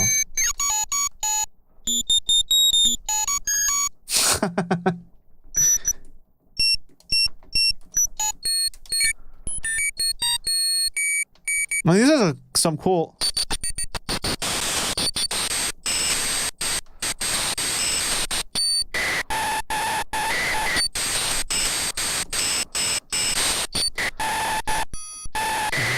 You could make it use. You can make it musical using.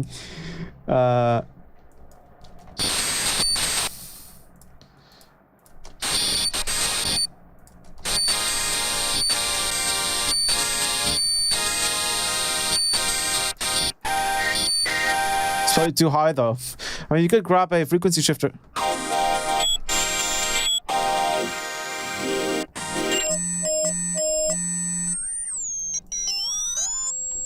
Wait, I want to see what's happening.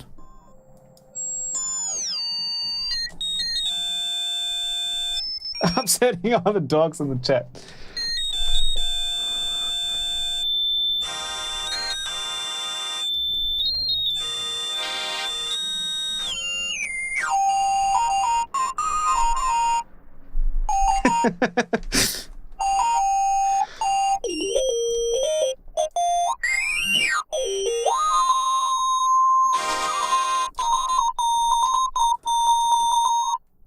Put 2 sine distortions after the analog.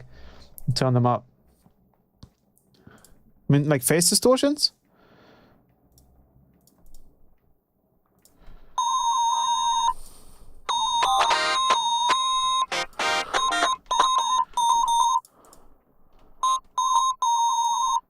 Like, you mean like the actual like sine?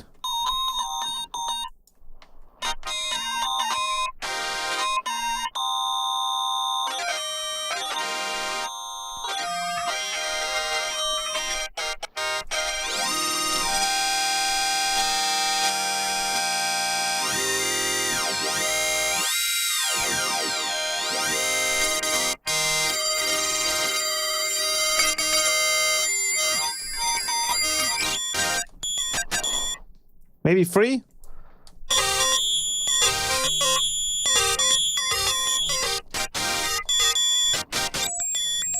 So is this what's called computer music?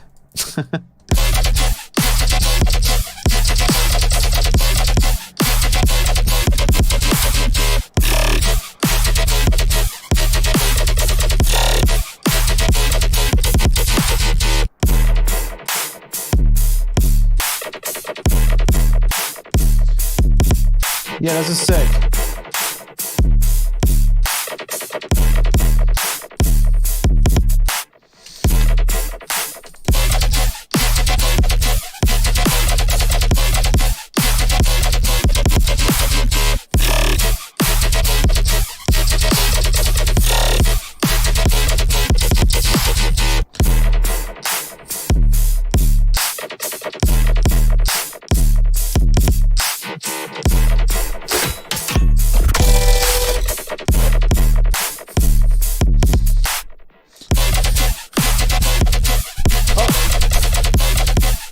Someone told me that my helmet was lagging.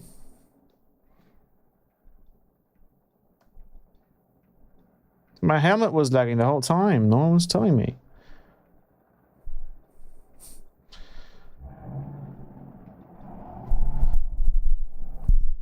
Okay, there we go. Maybe it has something to do with the smoothing. Seems to work now.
Forgot to mute myself. Oops.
Alrighty. I think that'll conclude it for today's live stream.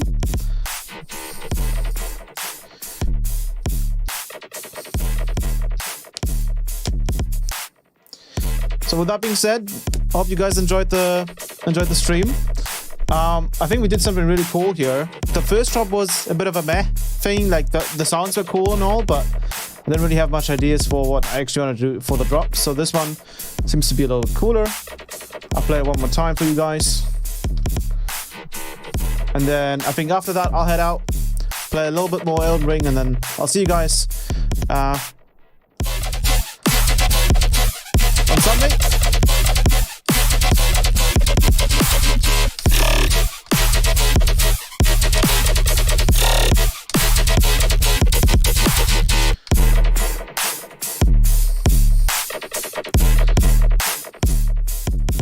Right, I'll see everyone from the Patreon on Sunday. We'll go in-depth over Phaseplant, break the whole synth down. For everyone who doesn't quite know how to use it yet, it'll be like a masterclass kind of thing. And then other than that, you guys have a good weekend. I'll see you guys around. This stream is super fun, and I'll see you guys in the next week, I guess, right? Right. You guys take care.